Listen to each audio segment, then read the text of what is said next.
2, drink water. Don't drink and drive. Game over. Take it light. Stay. Now you're more fluent. Mackinac, he's got 3. Up, Bears. So this is really good right here. Absolutely. Let's do it. I have no idea what I'm doing. Do you have any idea what you're doing, Tone? What's going on right now? I'm completely discombobulated. Oh my God. You know, and I hate to do this, because we're laughing and joking, but we're going to start on a sad note. We're going to start on a sad note, and I hate when we have to do this, obviously, because it's sad, and no one wants to do sad stuff. But someone I think who's really important in basketball, and not from like on the court, not that he wasn't important on the court, but for what he did off the court. You know, a lot of people have come out, unfortunately, after his passing, right, to talk about what an inspiration it was. And I don't just mean players like Joel Embiid, and I mean, like, I posted a little clip of Masai Ujiri, right? Couldn't hold back the tears. Dikembe Mutombo passed, and so we never do this. All we do is talk. So I'm going to ask that we actually give him a moment of silence.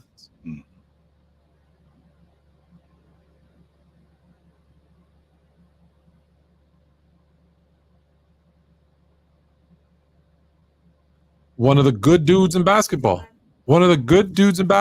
It's just, I hate when this stuff happens. The thing is, Tone, we grow up with these people, right? And because we grow up with them and we expect them to be around too, because we're so used to seeing them. And one of my criterias when I'm talking about all-time greats is your impact on society. Like, what type of dude? You know, like how do people see you? And I have yet to hear anybody say anything bad about him. He just sounded like a good human. That's what he sounded like, and the humanitarian that he was, and how he cared about his people. Not necessarily, he didn't necessarily not care about other people, but how he very much cared about his people. In fact, he built a hospital in his hometown in Africa, in the Congo. He was just a good human, more than anything. I mean, we talk about him as a great basketball player. He's in the Hall of Fame because he was a defender and a rebounder. He said that, and he's right. He's in the Hall of Fame. I got in the Hall of Fame for defending and rebounding, and he was one of the best at it. I won't ever argue that. But even more than that, like, how did you affect people? And he affected people in a great way. I really dug that about him, by hearing that about him. I'm going to go from one of the good guys to one of the bad guys. And I really think it shows the greatness and the goodness, if I can use that word, of Mutombo when I bring up this person that a lot of people don't even realize that he passed yesterday. And because it was overshadowed. Now, when it comes to their respective sports, Pete Rose was significantly better at baseball than Mutombo was at basketball. Like, I mean, significantly better. But we're all, as we should be, paying more tribute to Mutombo because, for all intents and purposes, we don't see him as a good guy. You know, Charlie Hustle. But, however, you can't, you know, when we talk about Hall of Fame, and you know how I feel about that bar of Hall of Fame, you can't write the history of baseball without Pete Rose, good and bad. And he's not in the Hall of Fame. And why I bring that up is because, you know, a friend of ours who we had the fortune of interviewing on this show, wrote this in a tweet, and I just want to read it out to you and kind of get your thoughts on it. Woody Page. When I served on the Pro Football Selection Committee, there were no moral or legal considerations. If O.J. Simpson or other players associated with murder, drug investigations, they still could be elected and were. Paul Hornung, I'm sure I said his last name wrong, was suspended for gambling indefinitely. He got in. Cooperstown needs to rethink. Tone, I have zero respect for the baseball Hall of Fame. I have no respect for it whatsoever. The best players to ever play aren't in it. For that reason right there. Number one, Pete Rose, the gambling, not the gambling allegations, him gambling. This happened after he stopped playing baseball. Well, I think, but he was a coach, I believe, okay. and I believe there were some allegations that he had bet on his own team. Now, he did bet on them to win. Right, absolutely. Now, here's the difference, though, Tone. This was after I stopped playing baseball. Okay, so he was a manager, and they had phone records. Sure, he was definitely looking for the action, and he was a manager doing all of this stuff. I get all of that. That had nothing to do with the over 4,000 hits that I have. It has nothing to do with my contribution to the 75 Cincinnati Reds. Tone, he's got 10, count them, Tone, 10 200 hit seasons. 10 of them. The next guy next to him is 1,000 hits behind him. 1,000. The best player. What I'm thinking about, I know that sounds ridiculous. That is ridiculous. What I'm thinking about when I think about Pete Rose not being in the Hall of Fame, I'm thinking about if the all-time leading rebounder in NBA history was not in the Hall of Fame. Imagine Chamberlain not being in the Hall of Fame. Imagine the all-time. No, it's the hits. That's like the all-time leading scorer. That's saying Kareem, because obviously Bron's still go. Kareem's not in the Hall of Fame. Jabbar is not in the Hall of Fame. Nope. Imagine the all-time leading rusher in NFL history. He ain't in the Hall of Fame, Tone. Because of what he did after he stopped playing baseball. He's not in the Hall of Fame. And that's why it's so tough, because I think people struggle with separating the person from the player. Right? To this day, anytime I say anything positive about Karl Malone, I can guarantee it. There's gonna be people in the comments. Why do you like him? Is he your 13th favorite player? Here we go. Right? Here we go. And it's like, I get it. What he did off was horrible. Yeah. What OJ, let's be real, did to Anna Nicole and I feel bad. I forget the kids. Ron Goldman was horrible. What they did on the field and what they're being judged on is what they did on the field. Yeah. You want to put an asterisk beside it and say, whatever? Cool. You want to put Pete Rose in the Hall of Fame? And here's the thing. Now that he's gone, he's going to get in, which I think is a shame. Right. Because you put him in with an asterisk that, hey, we're inducting you. You're banned from baseball for life. So you're not even going to be at the induction ceremony. Right. But we're going to put your bust there, and there's going to be a thing that says this is why he wasn't part of this. But the player must be in. The person doesn't have to be in. So that's why I'm saying no problem. You don't want to put him up on a stage and talking to people and no problem. I don't. But the player is in. The person, okay, out. But we struggle to keep those two things separate. And part of it's your fault. And the reason why it's my fault because when you look at great players, one of the things you look at is what they did and contributed to society. I do. Yes, I do. And that means nothing on the court. So you got to separate.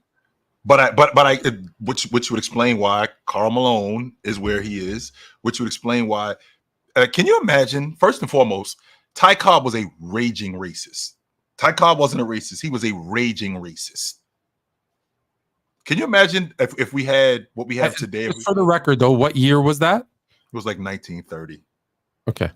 I'm not saying it's okay. I'm not saying it's okay. Absolutely. Context. Okay. Sure, just for context. And can you imagine if we had what was going on today, if we had that back when when Babe Ruth was playing, like he's crashing cars because he's drunk, like he's getting caught in whole houses. That's what's going on with Babe Ruth. Like this is during the World Series. Babe Ruth is caught in the whole house. That's what he's doing during the World Series. Like he's crashing cars because he's drunk. He's out till all hours of the night. That's what's going on with Babe Ruth. Oh yeah, if there was social media, he'd be done. If you can imagine, right? If you can imagine if that was going on today. Meanwhile, you can't. So let me ask you. I don't mean to get racial on this one, but you brought up Ty Cobb. So what he did on the field, does that still get him into the Hall of Fame? But kind of like what I said about Pete Rose, but you keep the person out? Yes, absolutely. See, Tone, there's a difference between where you are as an all-time great in ranking and in terms of you getting into the Hall of Fame. Like I can separate the. We can't do that today. We can't do that today. No, like if someone did anything, now this was significantly, but if someone does anything wrong at any point in their life today, people will find it, and then you lose everything because of it. Listen, Tone, O.J. Simpson, one of the worst humans to ever walk the face of the earth. He didn't just kill his ex-wife; he killed her boyfriend too. He killed both of them. But what I wouldn't do it, but I understand. Like he was riding around in his car saying, like, with that being said, I shouldn't be making jokes about it, but maybe it's so far removed I can't. I don't know. With that being said, Tone, what I can't do is I can't forget the fact that he ran for 2,000 yards in 14 games. These how many guys in NFL history could say that they did that? Since he did it, he led the league in rushing 4 straight years. Can't nobody else say that they did that. And I don't think people who weren't alive back then realize or remember, or well, they wouldn't remember because they weren't alive. He was the face of the Hertz commercials, Airplane. Like he was becoming, Naked Gun. Was it Naked Gun? He was Jordan. He was becoming this like. That's who he was. He was Jordan. Absolutely. That's who he was. He was Jordan. And everybody knows OJ for running through airports. He's in the Hertz commercials. Yeah, he was over the. OJ was commentating the Olympics. Give me a break. He was huge. This is who he was. But with all of that being said, this is what he did. This is 100% what he did, and I can separate art from real life. I can separate that. We both agree. Pete Rose, Hall of Fame.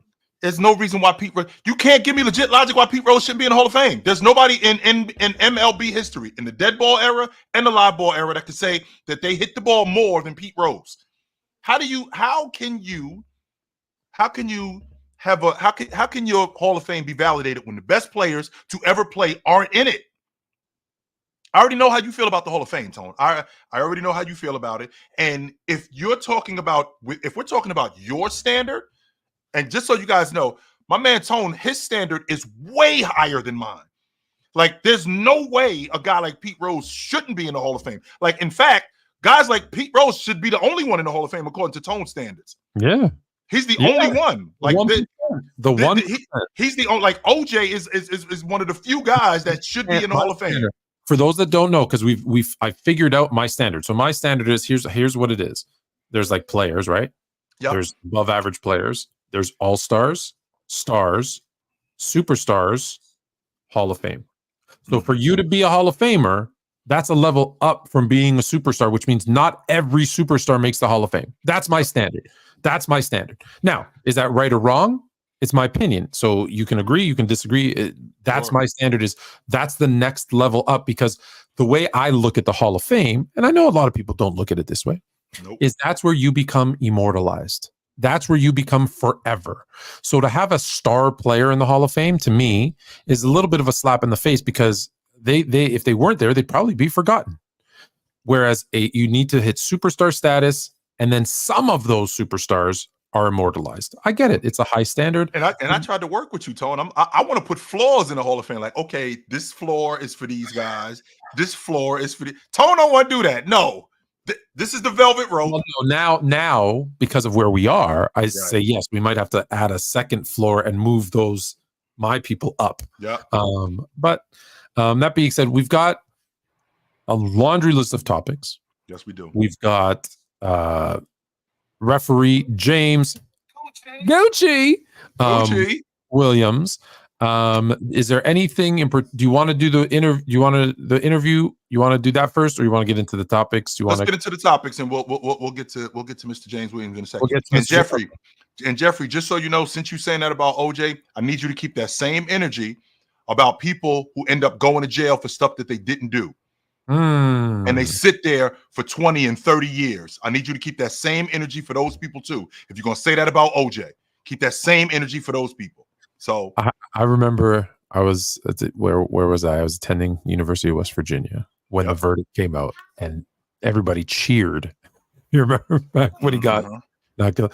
That being said, we talked about Hall of Fame. So let's talk about a player who shouldn't be in the Hall of Fame, but is, who I struggle because they're just announced they're going to retire his number.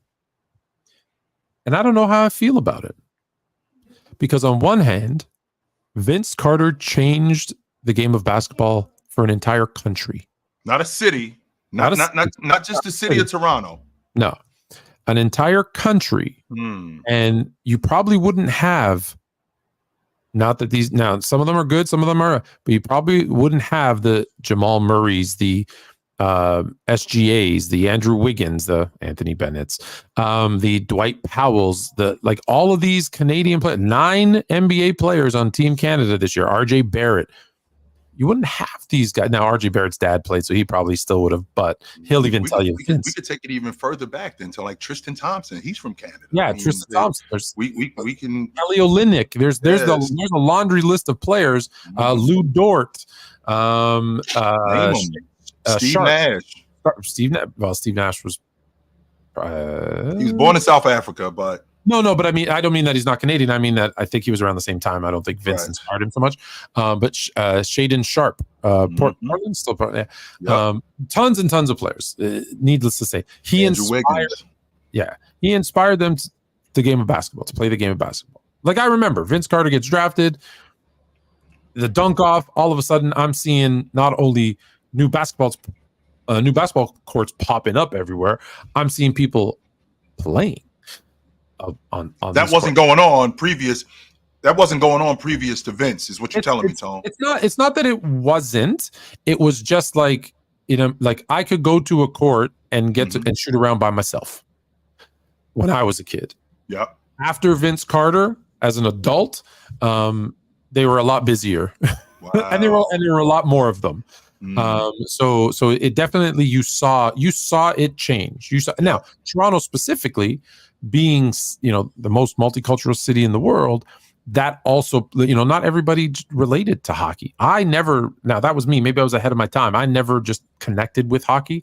Right. But because of that influx of such a diverse kind of population that we have, the melting pot that we have, that it was something they're like, okay, like, and all of them, look, every nationality brings their, soccer, cricket, there's all those things too, but basketball seemed to be the one thing that kind of brought everybody together. So on one hand, there's the Carter effect. We've seen the movie by I want to say it was LeBron and Drake maybe that put it together. Yep. On the other hand, we're not retiring the number 15 in Canada. We're retiring the number 15 for the Toronto Raptors and what he did for that specific team, which is made it out of the second round once. Sorry, made it out of the first round once. Didn't win, I'm sorry, the dunk champion. Sorry, Michael Jordan fans. Dunk champion isn't an accolade. It's a cool thing to get at a circus, but it's not like the All-Star game is a circus. Let's be honest. It's not, I don't care if you shoot 0 or 5,000 in the 3-point shootout. It's not basketball. So that's not an accolade. So he got rookie of the year. So maybe he got an accolade. He got rookie of the year. So no real accolades. Okay, maybe some All-Stars. By the way, how do you feel about that, Tone? Since we're on that subject, I mean, he made the All-Pro team twice, and he did it. Toronto? He made the All-Pro team in his second and third year. He didn't get on the team again for the next 17 years. He didn't make it again for 17 years. If any other player had 2 All-NBA selections, and it's not like when he left, it was big hugs and kisses. He quit on the team. refused to dunk, had a huge blowout with not only the coaches, but the executive team, forced a trade, got traded in maybe the worst trade in NBA history for Aaron Williams, Eric Williams, a bag of donuts, and Alonzo Mourning, who refused to play, and they had to buy him out, and he went and signed in Miami. There might have been somebody else in that trade too, but let's be honest. Was Kenny Anderson in that trade? I think he was. No, Kenny Anderson. No. I'm thinking about Kenny Anderson was in the Toronto trade a while ago. Not Damon. that one. Yeah, that was. Yeah, I think that was the Damon Stoudemire trade. Mm-hmm. So it was not a good trade. I'm sure I'm missing somebody else, but either way, it was a bag of donuts for Vince Carter. Mm-hmm. And then he goes to New Jersey, and all of a sudden he remembered how to play. So when you leave in such a manner like that, right? When you weren't, guys, like, he was a spectacular watch, but he's not on anyone's, like, I dare you to rank him. Where do you rank him all time? He's not an all-time great NBA player. Don't get me wrong. I love Vince Carter. I loved watching Vince Carter. I hate to say this, I agree with Gilbert Arenas. I agree. He is someone that had all the talent in the world and should have been in the, maybe not in the GOAT conversation, but at least in the, where does he rank all time in the top 20 conversation? And he's not. Tone, was he a flash in the pan? No, I don't think he was a flash. I think he was. But when I say that, let me clarify that. Yeah. Okay. When I say flash in the pan, so in the 99-2000 season and the 2000-2001 season, when he made the All-Pro team, there was conversation with him and Bryant.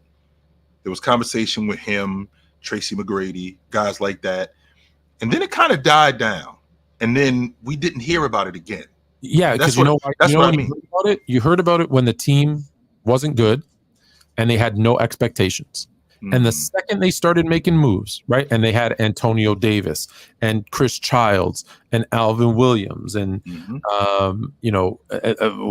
McGrady for a short period of time. The second there was expectations on that team, he didn't deliver.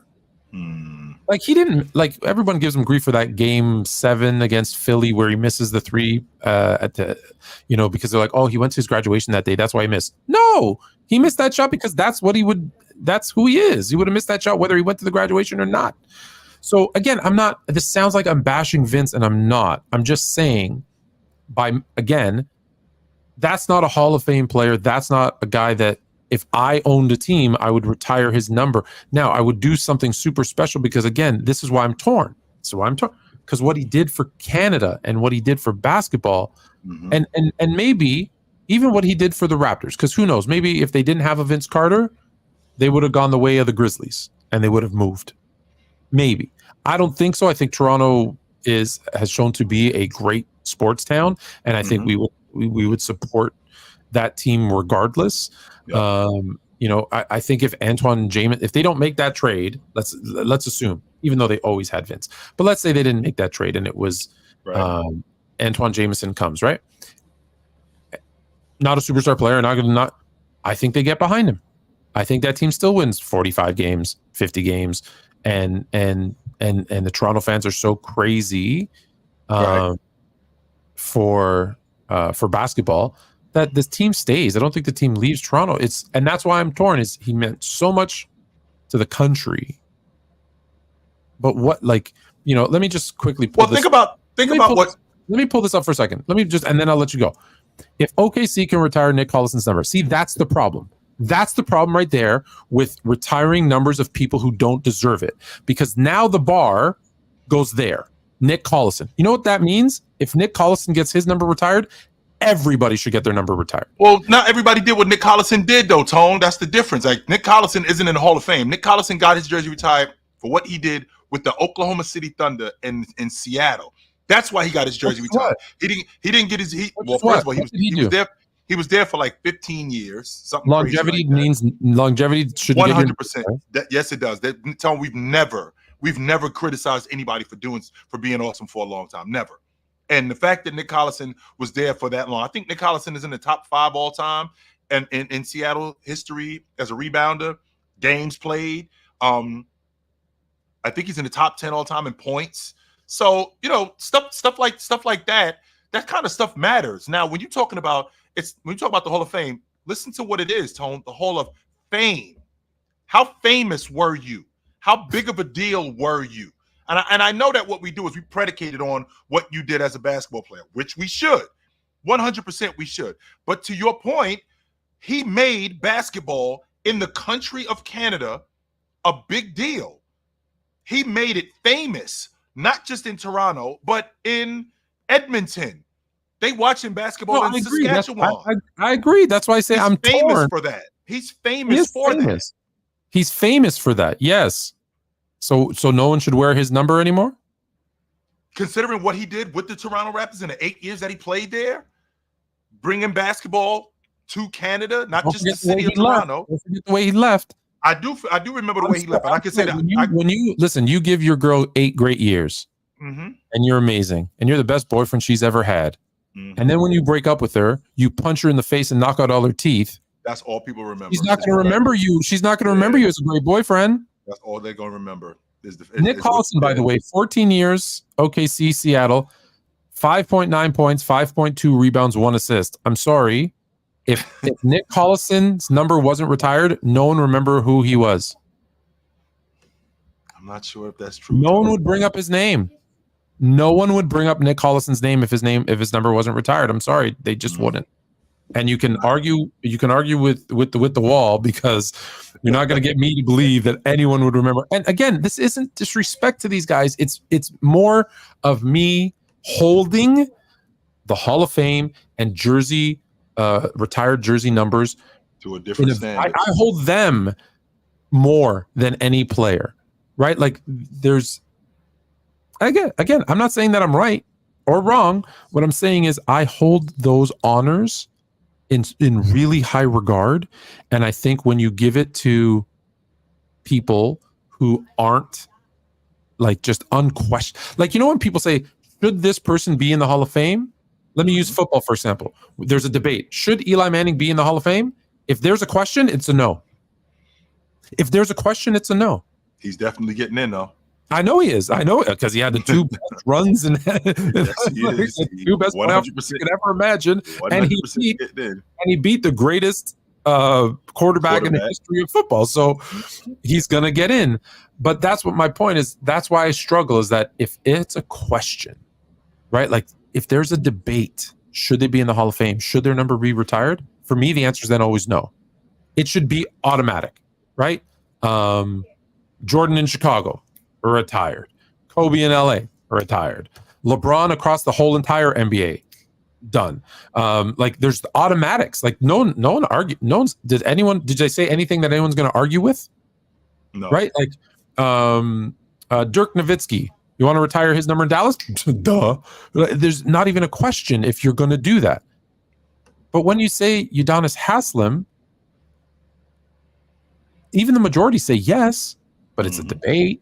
And I go, that's a Ring of Honor guy. That's a guy that you bring back, do a special night for every year, even put his number around with his name and say, here's the guys that helped build up Heat culture. 100%. No one should wear his number. Do you know who's worn Vince Carter's number in Toronto since he left? Who's worn number 15? Jorge Garbajosa. Oh boy. That's the one I know off my head. I'm gonna look the other one up. It's only 2 guys who have worn 15. I guarantee you're gonna see guys and you'll be like, what? All right, the number 15 in Toronto has been worn by 6 players. So Vince Carter in 99 to 2005. That was the first. He was the first one. Jorge Garbajosa. By the way, go look if you don't mind like go watch how he got hurt, because he was actually playing very well, and then he had this gruesome injury, never played again. Amir Johnson, Anthony Bennett, Greg Monroe, Eric Moreland. They've already soured the number. They've soured it. They've soured the number. If we're going off of like the Ring of Honor, because Michael Irvin had a really good. He talked about this. I love that. I love his answer. Yeah, he talked about this. And if I'm being honest, since we're being honest, Tone, I don't hate it. And the reason why I don't hate it, because I'm looking at Michael Irvin, and when he said, if one of these guys drops a pass, 88 wouldn't have dropped that. If he would have got caught at the 10-yard line instead of running into the end zone, the playmaker would have ran into the end zone. Or if he makes a great play in the number 8, like when Des Bryant or CeeDee Lamb make a great play, what do they say? That's reminiscent of Michael Irvin. Who's Michael Irvin? Like, oh, let me talk about him. Right? It looks like 88. No one's wearing 88 no more. Maybe we're not talking now. Michael Irvin, I think we talk about either way, but that's again, there's no the people want to look at stuff and always say right and wrong. I don't think there's a right and wrong. I'm just, like I say, if I'm wrong for holding these retired numbers and Hall of Fame inductions at a higher standard than everybody else, then I'm okay with that. If that's wrong, then I don't want to be right.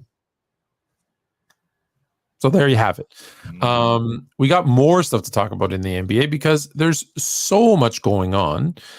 Before we get to Gucci, James William Gucci Mane. Let me see where do we want to start? You know what? Let's just finish off Canada. Let's just finish off Canada with this ridiculous. Let me read it and get your thoughts. You already know how I feel about this. I think we all know we're not going to go and attack the championship this year. It makes no sense for us to try to win every single game as much as we can and sacrifice development. Well, that's Jakob Poeltl, who none of those letters in his name spell that, but that's his name either way. Well, here's the thing. Poetle. Ain't no Poeltl, but anyway. What are your thoughts on this? Tone, I to be honest with you, the wording is all wrong. I understand what he's saying, but the wording is all wrong. I think we all know we're not going to attack the championship. Okay, that's a fact. Nobody thinks that the Toronto Raptors are winning the NBA championship. Okay, well, we shouldn't go out and try to win every game. Well, wait a minute. That's part of developing. Okay, that's part of getting better, trying hard, going out and doing the things that are going to make you better. Now, if you're just going out just to get better, I'm not going to get in the ring with you, Tone, and just get my ass kicked. No, I'm going to try to. I got to learn how to slip jabs. I have to learn how to duck punches, and in the process of doing that, I am going to try to knock you down while I'm doing that. I may get knocked down a couple of times, but I am going to knock you down in the process of doing that. I understand that the development part is important, and we can't just turn that on. No, we can't. We got to keep going when it comes to development. However, we have to, every time we step on the floor, we have to have the mentality that we're going to compete, and we'll see what happens in the end. We're not just getting out here saying, well, we already know that we're going to lose, so let's just go out here and develop these guys. Well, wait a minute. No, that's a bad attitude to have, because with that attitude, one, we're not going to get better, and you're developing bad habits when you do that. When you speak publicly, I don't care what you think in your head. When you speak publicly, we are going to do everything that we can to win. You guys don't have us as favorites to win an NBA championship, but that is our goal. Our goal is to develop. I'm saying the exact same thing. Our goal is to develop and get better every single day, and we're going to do everything we need to do to do that, because our end goal, I didn't say this year, our end goal is to be competing for NBA championships. Yep. There, I just said the exact same thing, but in a much better way. And let me tell you this. There's a certain team out of Philly who was open about not caring about winning games and trusting the process. And what they didn't realize, so apparently no one who'd ever played sports was involved in this, what they did was created a culture of losing. And when you create a culture of losing, guess what happens? Crazy injuries happen. It's weird. I don't know. That's the way the universe works. Crazy injuries happen. The ball doesn't bounce your way. You don't get that last second call that could have gone either way. It happens to always go against you. That's what happens when you build a losing culture. Whether you believe in this or not, there's a certain juju in the air that just is like, you guys want to lose? No problem. We'll help you lose. And that's not the executive. That's not the coach saying it. But if it's a player who's a veteran on your team, it's coming from somewhere, and that can't be good. I just don't understand. I just don't understand the attitude of, well, we're not going to have an opportunity to win the NBA championship. So let's just go out here and let's just develop guys. We're not going to win. We're not going to try to win every single game every night. What? So the game that I take my family to, I got to accept the fact that you might not play hard tonight because Denver's in town. And so you're going to play all your G League guys to develop them? Well, then you better charge me accordingly. And I guarantee you, go look at the price of Raptor tickets. They ain't cheap. No, they're not. They're not cheap. And now, going from one guy who doesn't think very highly of his team to someone who, I believe the term that my kids taught me was Delulu. Andre Drummond, and I quote, "I am the best rebounder to ever play the game." The game. That is nuts to me. Tone, in order to let me ask you, is he the greatest rebounder to ever play the game? No, he isn't. No, he is not the greatest rebounder to ever play the game. Off the strength that you have to do what the best who's ever done it has never done. You have to be able to do that. Because if you don't do that, then you can't say that you're the best ever. You can't. I mean, the word is statistically, Andre Drummond, statistically, percentage-wise, had the most rebounds for his team in NBA history. I mean, Dennis Rodman, he had seasons like 37%, 38% of his team's rebounds. That's almost 2 out of every 5 rebounds. The percentage of his team rebounds? Yes. Do you know where Andre Drummond ranks in all-time rebounds? He's not in the top 50. He is in the top 50. Is he? He is in the top 50. I know he's not in the top 20. Number 36. Okay. So he's 36 all-time. 36. Can you imagine pretty good. Imagine the 36 all-time leading scorer saying, "I'm the best scorer to ever play"? Okay, now you're gonna make me see all-time most points. Imagine the 36 leading scorer in NBA history saying, "I'm the best scorer to ever play." There's nobody out here who played that scored better than me. And you 36th all time. You're going to love this. You know who's 36th all time in scoring? No, I don't. DeMar DeRozan, the greatest scorer. Imagine DeMar DeRozan saying, "Yo, I'm the best to ever do it. Can't none of these dudes put the ball in the bucket like me. None of them. Jordan, Bryant, Jabbar, Chamberlain, KD, none of these dudes can put the ball in the bucket like I did. None of them." So a guy in Andre Drummond, when I think about you as a rebounder, right? Because I think he led the league in rebounding like 3 or 4 years in a row, something like that.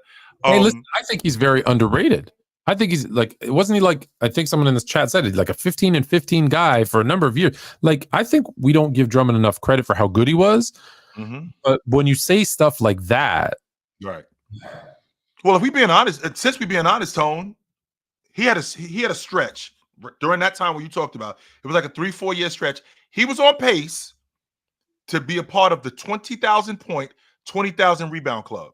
There's only one guy in behind that velvet rope. That's Chamberlain. That's it. He was on pace to do that. But when I think about him as a rebounder, when I think about his ability to rebound opposed to Chamberlain and what Chamberlain produced as a rebounder, just a straight glass cleaner, or even Dennis Rodman, what he produced in a big man league relative to pace, because again, and I said this earlier, Andre Drummond, your prime was during the time when the big man was dying and the game was faster. With the game being faster, there were more missed shots, just like there was with Chamberlain. But Chamberlain did more because he played faster in a big man league with Bill Russell, with Nate Thurman, with Willis Reed, with Wally. He was playing with Bill Russell against guys like this. When I think about the Showtime Lakers, as fast as they played, who do you think was sparking that? That was Jabbar cleaning glass for them. There's no way you can convince me that Andre Drummond was a better rebounder in traffic than Olajuwon. He was not a better rebounder in traffic than Olajuwon was. He definitely wasn't a better offensive rebounder than Moses Malone. No, he wasn't. Now let's be clear. We're not saying that Andre Drummond is a bad rebounder. We're not knocking him. Okay? Like 14th all time in rebounds per game, 36th in total rebounds. Averaging 15 plus rebounds per game for multiple seasons. He is a great rebounder and very underappreciated. Yep. But if the 14th most assists per game and 36th total said he was the greatest assist man in the game, because people will argue about passer and playmaker. We'll run him over with a truck. We'll run him over with a truck. Same with if DeMar DeRozan came out and said, I'm the greatest scorer of all time, we'd be like, you're crazy. No, we ain't listening to that. So sadly for Andre Drummond, you're nuts. Well, when you say that though, Tone, that's what I'm talking about, Tone. When you say that, when you say I'm the best to ever do it, that's a large statement. Like, to say that I was good, I was pretty awesome as a rebounder. But to say I'm the best to ever do it, really? So now I got to go do some homework, and I got to see who else was rebounding. Well, wait a minute. You wasn't better than Chamberlain. You wasn't better than Russell. And I didn't even bring up guys, Tone, like Malone. I didn't bring up guys like Barkley. I didn't bring up guys like Kevin Garnett. I didn't bring those guys up. No, I didn't even talk about those guys.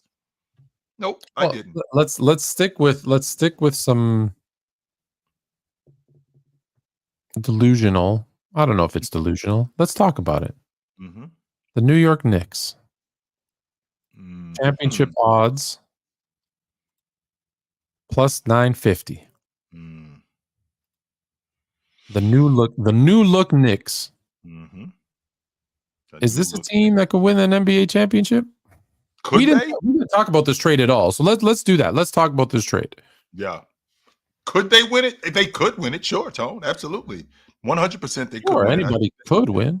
I think they have the pieces necessary. Cat gives them a dynamic that they didn't have before. He gives them a stop and pop big. He gives them a floor spacer. He gives them a guy who's more versatile as a scorer. His game starts from the 15-foot line out, and then it goes into the block. He can play on the block. He's a damn good rebounder. With all of that, and when you think about what the Knicks have with wing defenders like Mikal Bridges, with another wing defender like OG Anunoby, when you have a ball handler in Jalen Brunson, and with their rotation guys in Precious and Miles McBride, when you have guys like that, I mean, that's a recipe for success, sure. But the difference here is this Knicks team is going to have to make shots consistently, because this team was put together for one reason and one reason only, Tone. The same reason why Minnesota was put together. They were put together to beat Denver. This team was put together to beat the Celtics. Nothing else. Forget Philly, forget Cleveland, forget Milwaukee. This team was put together to get past the Boston Celtics. That's it. And in order for you guys to do that, what you guys are going to have to do is you're going to have to consistently make shots on the perimeter, because you got guys like KP who can stretch the defense. You got Jason Tatum who stretches the defense. Jaylen Brown, one of the best transition players in the game. Derek White stretching the defense. When you have guys like that, you have to match that, because we saw what happened last year. I think they had a stretch, Tone, where at the end of the season, like the last 10 games of the season, they were beating teams at home by an average margin of 30 a game. They were smoking everybody. So when you have that going, and if you're not able to match that, you're going to get smoked. And I'm not sure if the Knicks can match that. On top of that, what's the mantra on Cat, Tone? Soft. And now what you can't be in New York is exactly that. What you just said.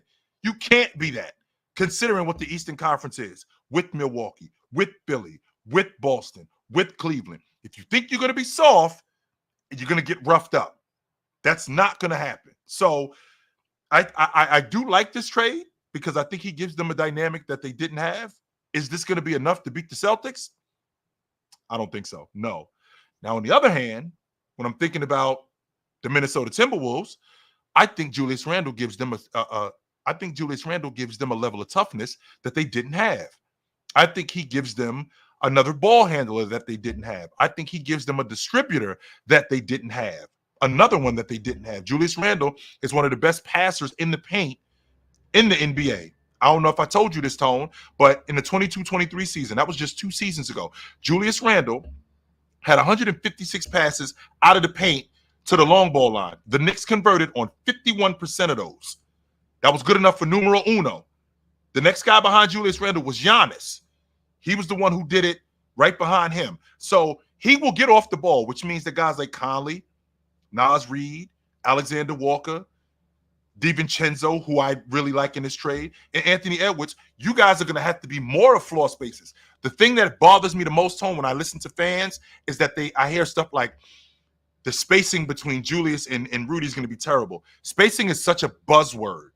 Spacing is such a buzzword that you guys don't even know what spacing means. If Julius Randle, who I think can shoot, there's a difference between being a shooter and a guy who can shoot. I think Julius Randle can shoot. And if you got a guy who can knock down a 15-footer and keep the defense honest, that creates space. So a guy like Rudy, who's in the dunker spot, we've already talked about the fact that Julius can pass. So if he can knock down a 15-footer and drag that big man, he can get to the rim, dropping the ball off to Rudy. He can get to the rim. He can get to the paint, firing it out to Mike Conley, firing it out to DiVincenzo. Now I have another perimeter defender in DiVincenzo. I think it's great for these guys. I haven't even discussed the money, but I'll let you discuss that. Well, it's interesting because you brought up spacing, and I feel like I'm having that conversation on a daily basis because people think if you can't knock down logo threes, your team has no spacing. That's nuts. And that's just not true. You can. There's teams who, a deep mid-range. Kevin Garnett shot like 20-something% from three. But he also shot 40+% from 16 feet to the 3-point line. That's spacing, guys. Is it a couple of feet than some other guys? Sure. But it's enough for an NBA player. Like, you're an NBA athlete. That's all the space you need. You don't need 100 feet. So that I agree with you 100%. I'm going to get to the money for sure. But here's why, I say this and people don't get it when I say, the trade was good for this reason. No one got taken advantage of. The only problem is neither team got better, but I don't think either team got worse. So you're bringing in Cat, and Cat does some things like hit the three ball that Julius Randle just, didn't do. But Julius Randle was a tougher player. Mm-hmm. Julius Randle had a very big drop-off typically in the playoffs from the regular season. While Cat, to a lesser extent, also has a drop-off in the playoffs. One, even from a scoring perspective, it's only a couple of points, but there's a softness that gets exemplified, gets blown up a little bit because in the playoffs, everything gets a little bit tougher. Yes, it does. And so in the regular season, I think New York's going to love him because you're going to have Bridges and Brunson and OG, and you're going to have all these opportunities, and they're going to, he's going to be able to play bigger. They're going to kick it out to him, and he's going to knock down some open shots, and the fans are going to go nuts. But where this trade is going to prove itself is in the playoffs, where the Knicks are going to be the same. Where this is going to be seen for Minnesota in the playoffs is they're going to be the same, just not good enough. And guess what? Minnesota's going to like Julius Randle's toughness, right? They're going to like that. That team's going to be a good defensive team. They already were a good defensive team. They're not going to drop below third, and they're going to look really good in the regular season. Mm-hmm. But we know what happens to Julius Randle in the playoffs. They're not going to be. They're going to be it's going to be the same thing. It's going to be, they just fell short, and that's why I get it. They both felt they had to make a move, and sometimes you just make that move. Mm-hmm. But from a talent perspective, I don't think either team got better. Now, where Minnesota is going to possibly make a splash is the amount of money that's owed to Cat. I want to check the number, is significant. $220 million, Tom. $220 million. That deal kicks in this season. Yeah, and I think that's why they made the trade, because I believe Julius Randle is in a contract year. He has one more year left. This is his contract. This is his contract year. So they're gonna see, does he fit? And if not, hey, we just saved that massive contract on Cap because they failed fast. They saw last year this team wasn't tough enough to win. Let's try something new. Great for them. And now it's a 1-year rental. They got another piece. They still get a first-round pick and DiVincenzo. Randle works out. Stay right there, Tone, because you being the money man. I want to throw some things out at you really quickly because, ladies and gentlemen, my man Tone, this is his expertise. So when I deal with DiVincenzo, we got 3 years, Tone, at $35 million total. That is a beautiful deal. Yes, 3 years at $35 million. I got Julius Randle on the books this year for $28 million. This year, next year, he's got an opt for 30. Which he's probably going to opt out. How many 20 and 10 guys, Tone, am I getting at $28 million in today's league? One guy. I think that's Julius Randle. Julius Randle. I don't think I'm getting anybody else. So I essentially got. And if he does, just for the record, if he does opt in, that's a steal. $30 million. I think you're right. I think he opts out for sure because he'll get a raise. So I wanted to put those numbers out there for you. Meanwhile, Cat, that money. That $220 million, that money, that starts this season. So we take that money off the books and we bring in Julius Randle. Does that, to you, Tone, being the money man that you are, does this sound solely like a money move, or does this sound like something that the money has a lot to do with it? The money has a lot to do with it. I don't want to say solely, because like I said, I think they heard the toughness stuff about Cat, and they heard Julius Randle's a tougher player, and so. But I think basketball was not. It was like the third thing on the list. I think money was thing 1 and thing 2, because they were like, "Are we going to win with this team? Probably not." That contract's kicking in this year. What can we get? Randle, DiVincenzo, and a first. Okay, because don't forget, this is Minnesota. Right? This is Minnesota, and as much as there's no real small market, big market teams, they do have to be money conscious, right? They don't have Steve Ballmer pockets, so they got to be smart about where they spend. And this is a good opportunity. You're basically renting Randle for a year. If he walks and you get nothing, you still got a first round pick in DiVincenzo. So you're like, and I saved $220 million. So you can sell that to the board, to whoever as a win. However, now if Randle plays great, especially in the playoffs. Okay, now he's earned his money. We'll pay him that money. I'll gladly pay him his. If they make it to the NBA final, I'll gladly pay him his money and say, look, he took us to the final where Cat could not. Maybe he doesn't play well and they can get him on the cheap. Great. Maybe there's another team that wants him and there's maybe a looming free agent that they can do a sign and trade.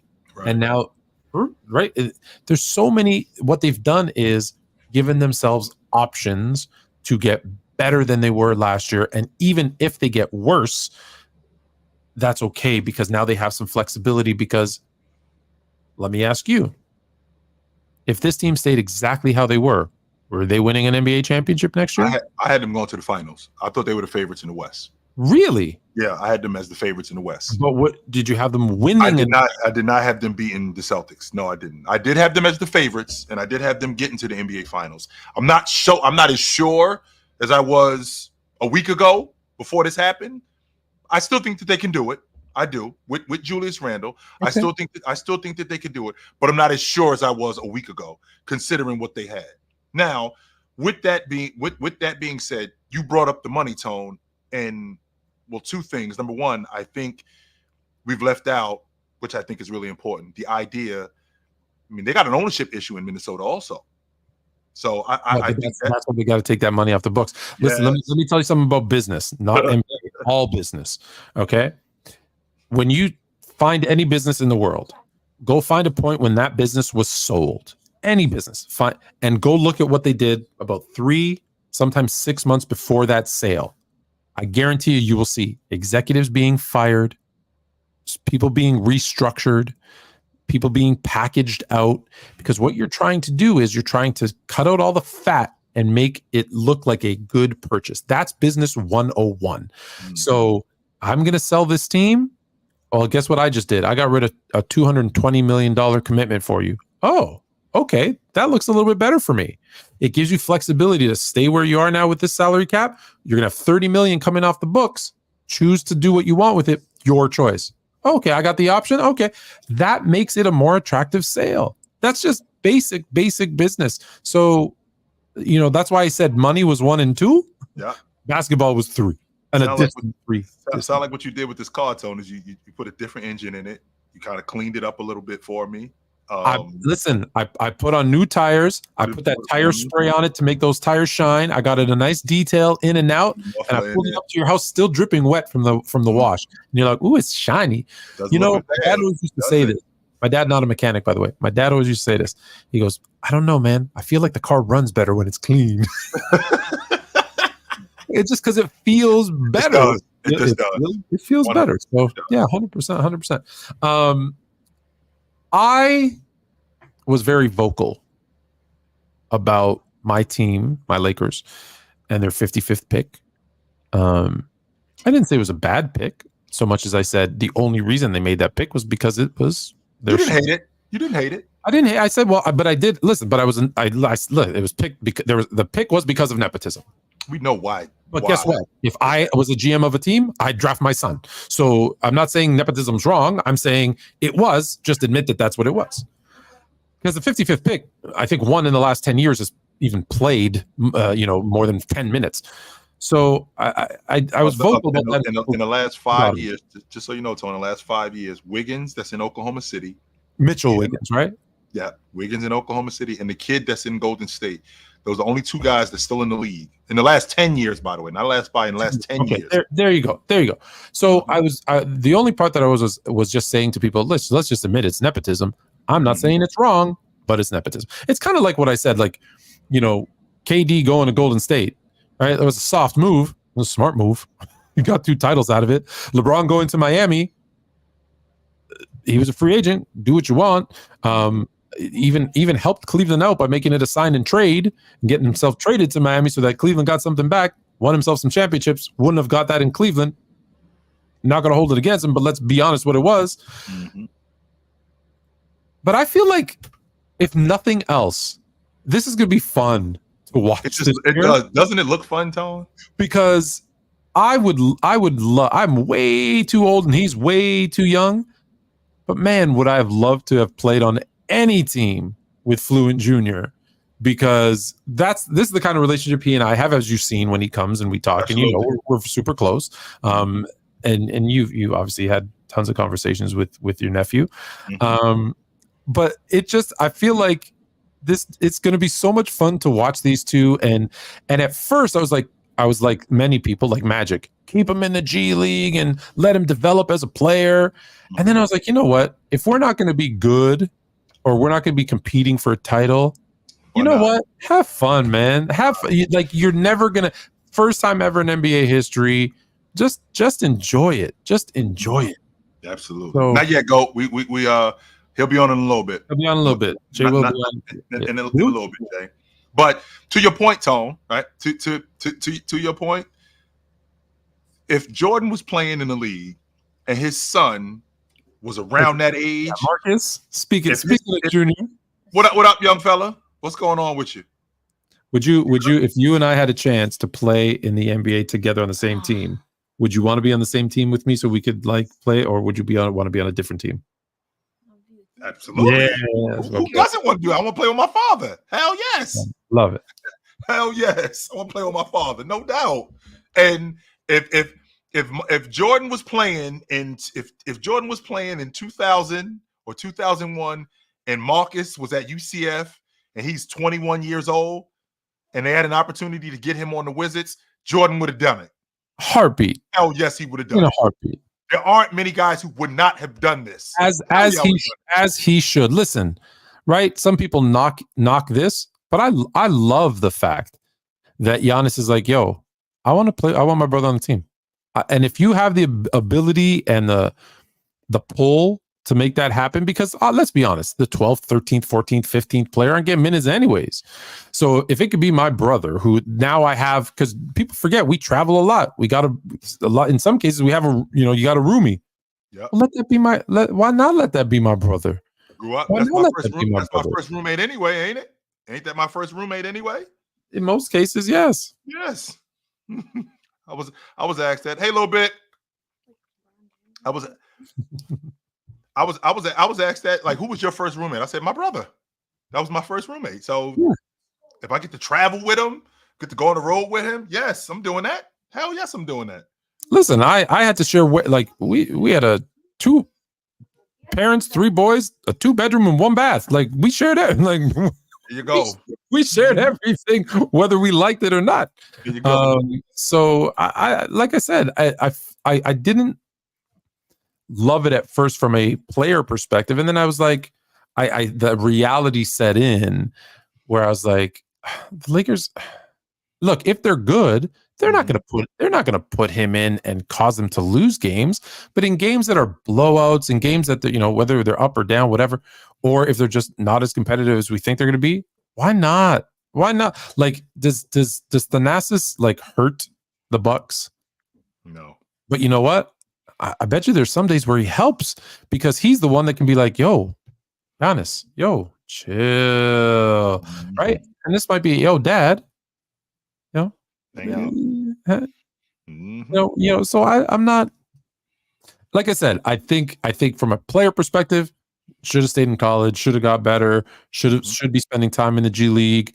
But if it's a mentality of, and here's the thing, college basketball has changed. When we were growing up, we went to college to learn to play better. We were taught fundamentals. We were turned a bunch of stuff, right? Mm-hmm. However, now, if they don't win, they lose their job. So they're not playing to teach. They're teaching. They're playing. Heck, AAU doesn't coach to teach. It coaches to win, which I think is another problem we can speak about another day. So if LeBron and Bronny are like, no, you know what, you're going to learn better here because we have constant gym time. You don't have to worry about class. Not that, and a lot of people worry about class, but you don't have to worry about class. You don't have to worry about anything else. You're getting paid, so you can use that to invest and build your, like my dad became a billionaire, right, off his basketball ability. So here's a contract that you can now start to use to build up your own, because I don't know how LeBron feels. He might be like, who is it? Is it Chuck? Is it Shaq? Is it, I don't know who it is who always says when the kids are like, but we're rich. Nah, I'm rich. You're not rich. Is it Shaq? Mm-hmm. Yeah, it is, right? He's like, I'm rich. You got to have 2 degrees in order to touch my cheese. That's Shaq. And a business plan, right? If I remember correctly. Funny story, by the way. He's, as you know, he was here in Toronto while I was not in Toronto. But he tried to walk around the city incognito with a hood on. No one was buying it. People just walking by. Hey, Shaq. Come on, big. And he's like, you do with me? Like, you're 7 foot. Like can't nobody spot you. What are you talking about? Like, who is that dude? So let him build his fortune. If he thinks, hey, we've got the best like our trainers are better than any college, and they're going to work with you one-on-one. The competition you're going to have in practice every day with Austin Reeves and D'Angelo Russell and at the guard position, that's going to make you better than any college kid you're playing up against. In games that you do play, you're going to be going up against whoever. That's going to make him a better player. So even though, he's probably not ready, I'm starting to buy in the idea of this might be the best place for him to learn. I just think it looks fun, Tone, to be honest with you.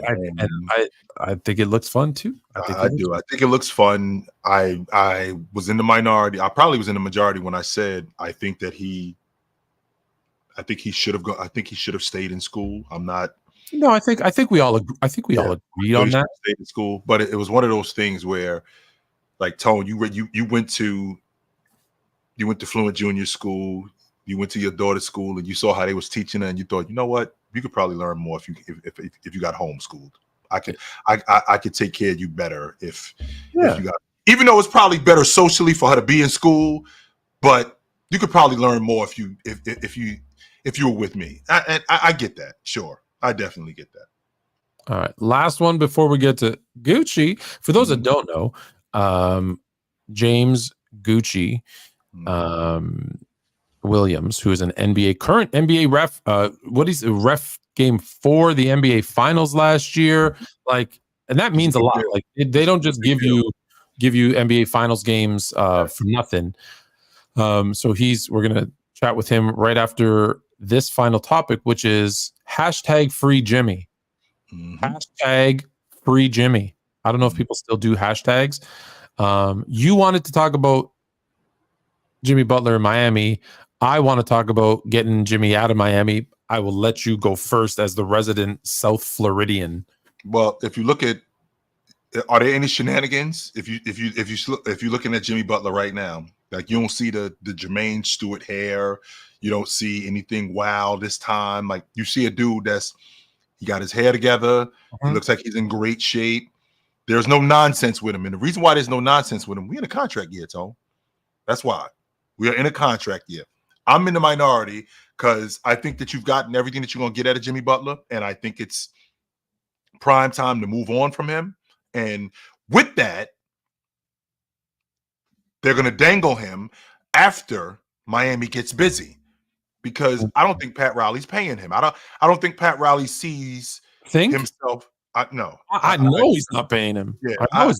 I just don't see him. I don't see him signing Jimmy Butler, and Jimmy Butler's 37 years old and he's on the books for 55 or 60 million. I can't see Pat Riley agreeing to that, especially after what he did with Dwayne Wade and letting Dwayne Wade walk out the front door. I don't see him. I think he'll get something for Jimmy Butler, and I'm in the minority. I want to build this thing around Bam because I feel like I'm in prime Bam years. I don't peak Bam years. I'm already. Do you know what year Bam is in? Bam is in year 7. 8. Is it year 8? This is year.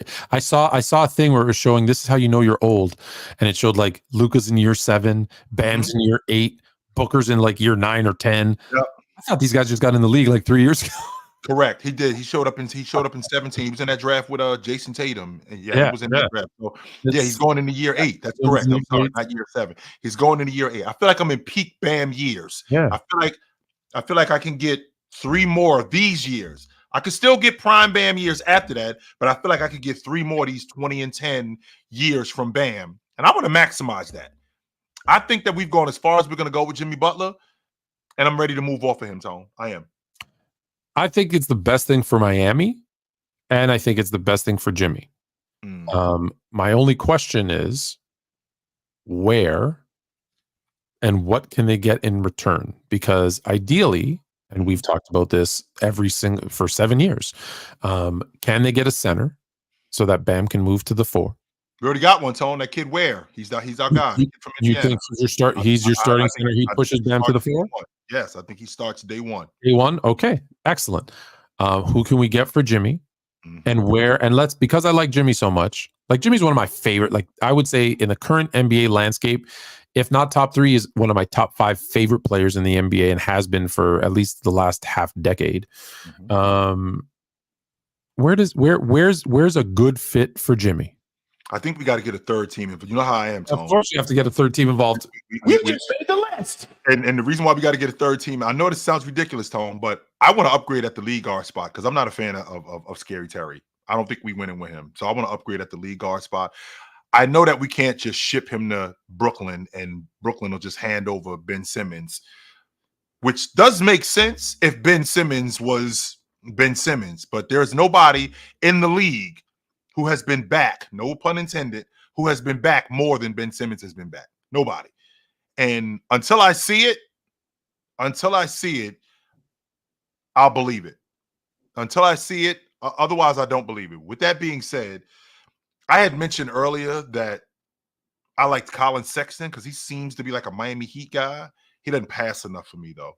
And that's going to be a problem. With the offense that they run in Miami, they run the offense through Bam. A lot of dribble handoff, a lot of pick and roll, stuff like that. I feel like Sexton is more of a scoring guard.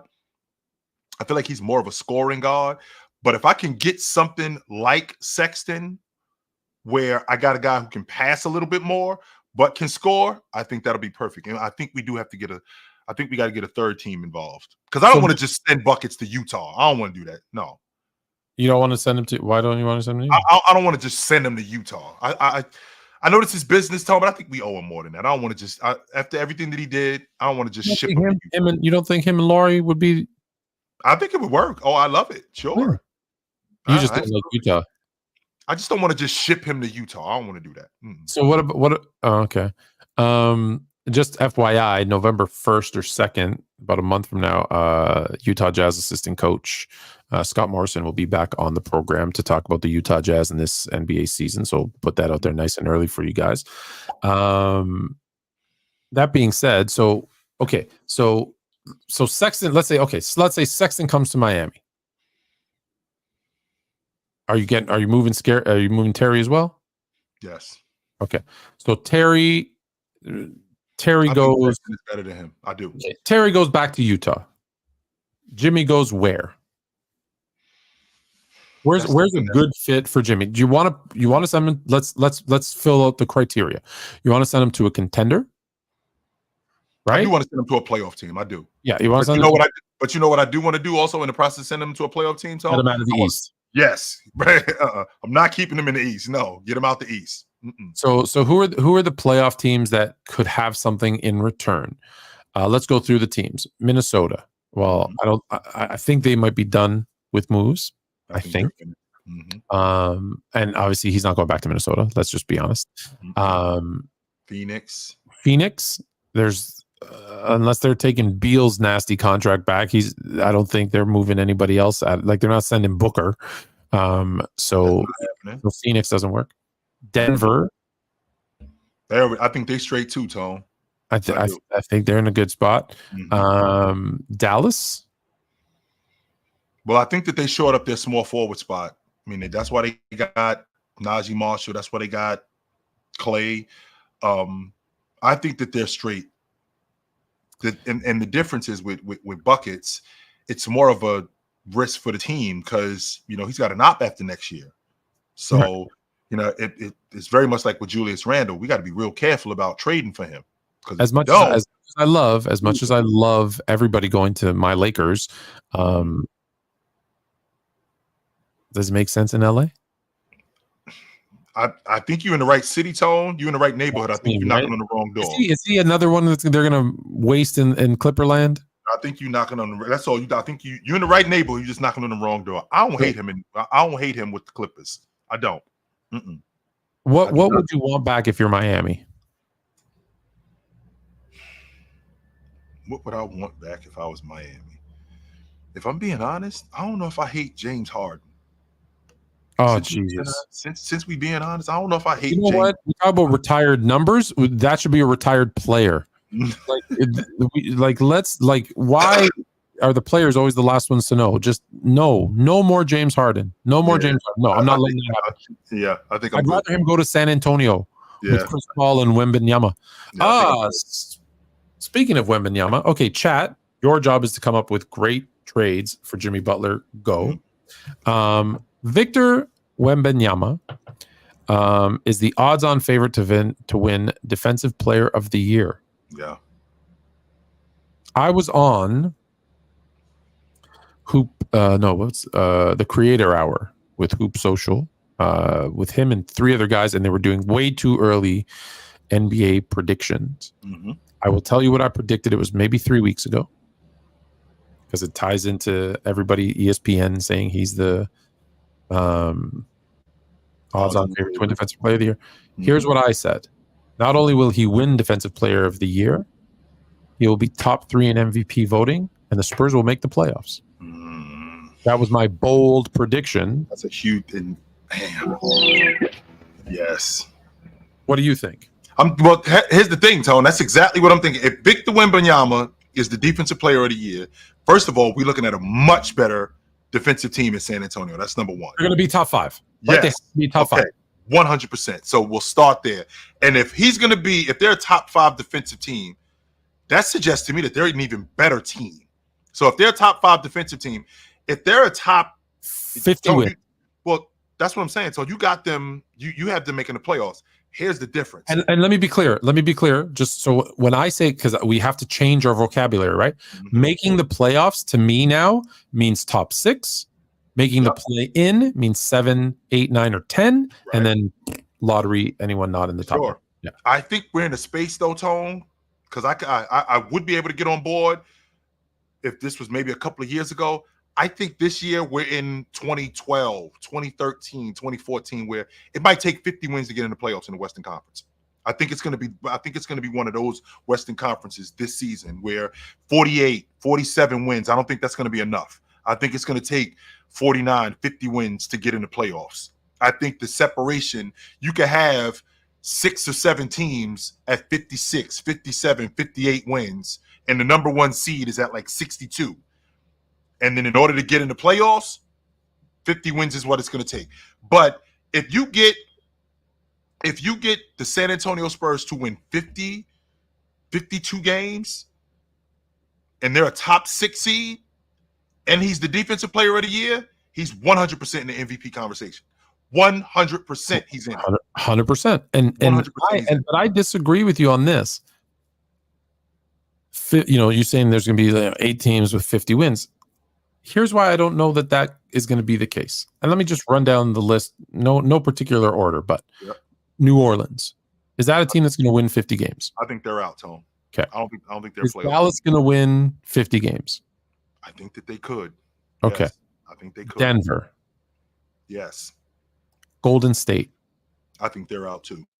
Houston. Yes. You think Houston wins 50 games? You know what you just said about Wemby being the league MVP and them making the playoffs? I think Houston's a top 5 seed this year. Okay. That's how good I think they are. All right. The Buffalo Braves. I think they're out too, Tone. I think they're a play-in team. The Lakers. I think the Lakers are a play-in team too, and I think they get in as like a 7-8 seed. Minnesota. I think they're the 1 seed. 50 wins. Okay. So you think that's a 60-win team? Yep. Phoenix. I think Phoenix is a 50-win team. Portland. I think they're the worst team in the Western Conference. Sacramento. They won 46 games last year. They were on their way to winning 50. So, yes, I think they're a 50-win team this year. Yep. Buffalo Braves, yes, is the Los Angeles Clippers. You must be new here, Dan Rank. Yes, he is. OKC. Yes, I think they're at the top of the Western Conference too. You might have 2 60-win teams in the West this year, Tone. Okay. Utah. I think they're a 35. I think they're a 35-win team. They're going to be at the bottom of the West this year too. Memphis. I think Memphis is a 50+ win team. I got them as a top 3 seed. You just named 8 50-win teams. I think that's what we could be looking at. Here's what I think. I think teams like Dallas, Denver, Minnesota, OKC, those 4 in particular. Yep. I think, and Phoenix. Let me give you 5 and Phoenix. So 5 of the 8 that you mentioned. I'm not saying they can't win 50 games. I think they're more than talented and capable enough to win 50+ games. But I think they're going to. I think they've all learned a lesson about focusing on the playoffs. I think they're going to take the regular season. I'm not saying off, but I wouldn't be surprised if they started off a little slow and just kind of got their teams ready. Especially a team like Denver, they're going to try and figure out a way to maximize Westbrook. Right? Like that's going to be where they're like, that's going to be, if they think that's going to be our difference maker in the playoffs, then they got to figure that out.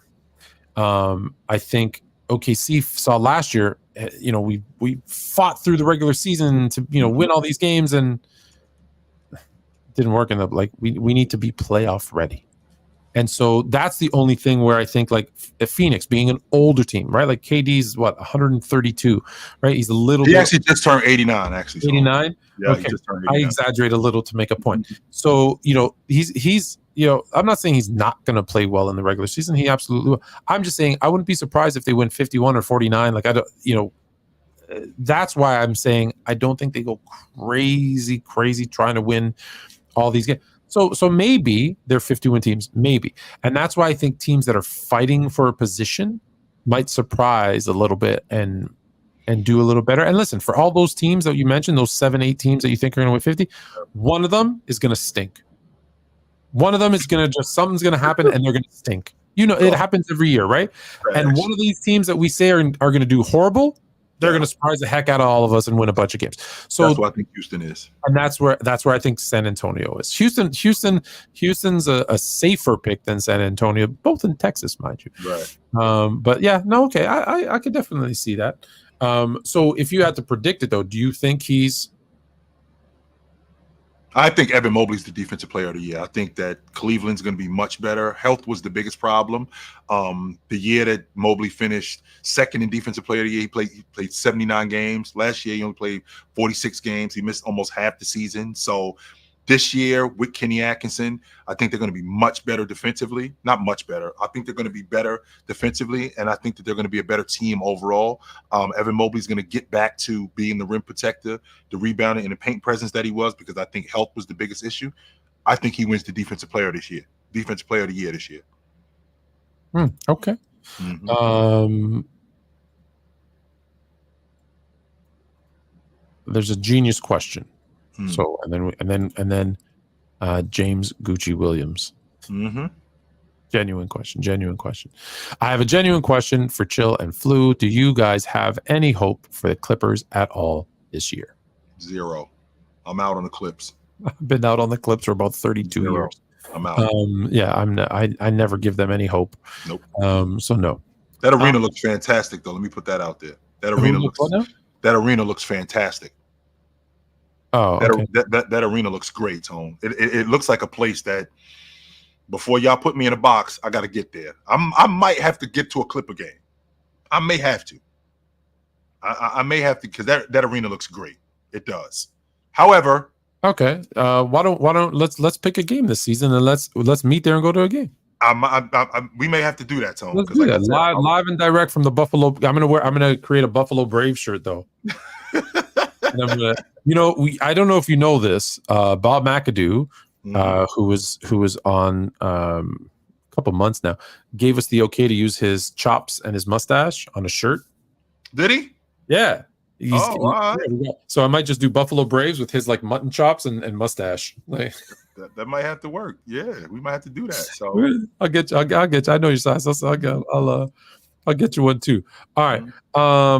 So we're gonna go to a quick commercial break, and then we are gonna have our interview with James Gucci Williams, NBA referee. This is going to be fantastic. Right after this. Yes, sir.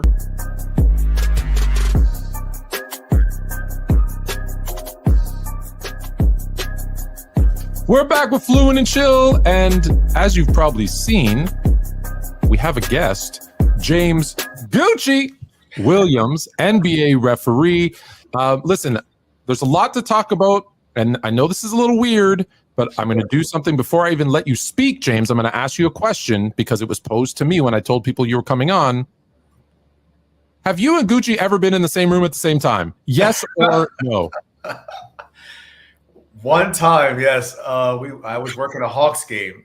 He lives in Atlanta. And yeah, he was sitting courtside with some of his people. I remember going over to him. It was a very brief encounter. That's the one time I want to say it was before COVID. So everything's like before or after COVID. That's how I distinguish it in my brain. Sure. So I think, it was probably 2019, something like that, that I ran into Gucci at the Hawks game. Yeah. Nice. Because I heard a rumor that you two had never been in the same room together. Yeah. And you share. I think people can obviously see why. Tell us how you who started this? Some random fan. I was working a game in Phoenix. Danny Crawford, who's since retired. Danny was one of the great officials, multiple finals games. He also lives here in Chicago. We were working, it was like ESPN or TNT game in Phoenix, and I call a foul, and we have to go to replay because we have to see if it's a 2 or 3 for the shots, and I don't think anything of it, right? And so that's just normal throughout the course of an NBA game or replay. Well, apparently some fan was watching, and there was a camera angle on me, and this fan tweets out, "Look at Gucci. Gucci's out here refereeing NBA games now." So Gucci got a new job out here refereeing. And I just remember when I got back to the locker room, he tweeted that, during the game. When I got back to the locker room, we did all our post-game stuff. Then about 30 minutes later, I turned my phone on, and it's just chime after chime after chime with text. I'm like, what's all of this? What's going on? Yeah, so I open it up and I look, and I'm like, Gucci. I'm like, I don't freaking look like Gucci. And then, so I'm like, nah, I don't look like Gucci. So I'm in the locker room. I literally start Googling, and then I said, I look at images of Gucci Mane, and I'm like, nah, I don't look like Gucci. And then I saw one image, and I'm like, Well, Okay, damn. I see it. I do look like Gucci. I was with you when I first heard it. I was like, he doesn't look like. And then I saw this one that I have on the screen right now, and I went, oh, you know what? Actually, And just so you know, James, my man up here, he's very much the conspiracy theorist. So when this first thing started, he was convinced. He's like, that's the same person. Have you ever seen them in a room at the same time? You've never seen both of them in a room at the same time. Jay is the same guy. You can't see because he's a big time conspiracy theorist. So he's like, I still don't believe it. I haven't seen them in the same room together. So he was convinced of that. So Yeah, no doubt about that. So we're gonna have to do some kind of collaboration or something, me and Gucci. But something. I was dead set until I saw, I don't know what image I saw on Google Images. I'm like, I don't look like Gucci, man. This guy's got this all wrong. Quick question for you. I saw that one. It was like, okay, yeah, he's right on. Yeah. Good question for you, James, because I mean, like I said, you've been doing this for such a long time. How'd you get involved with basketball? So I started refereeing when I was a freshman at Purdue.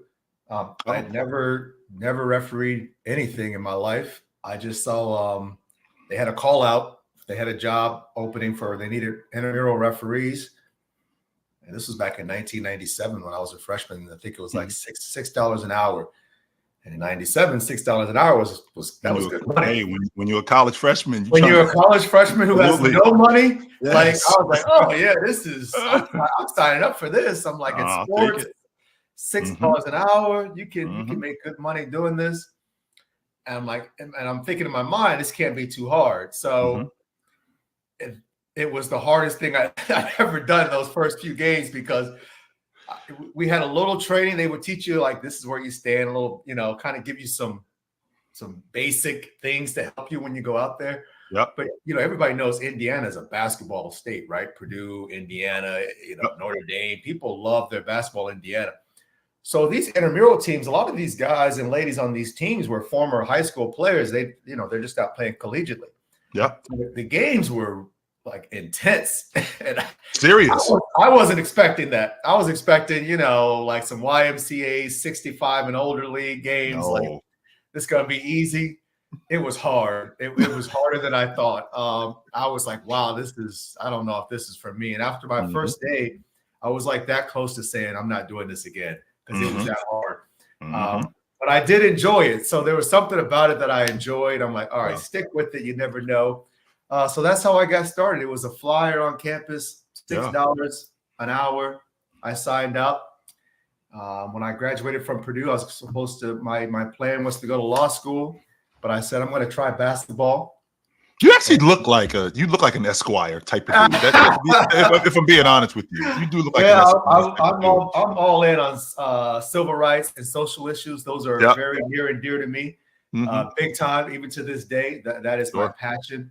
Helping and uplifting others, and that's why I'm going to get involved with politics when this is all said and done. But absolutely. But yeah, so instead of going to law school, I said, let me try basketball. I moved to Atlanta.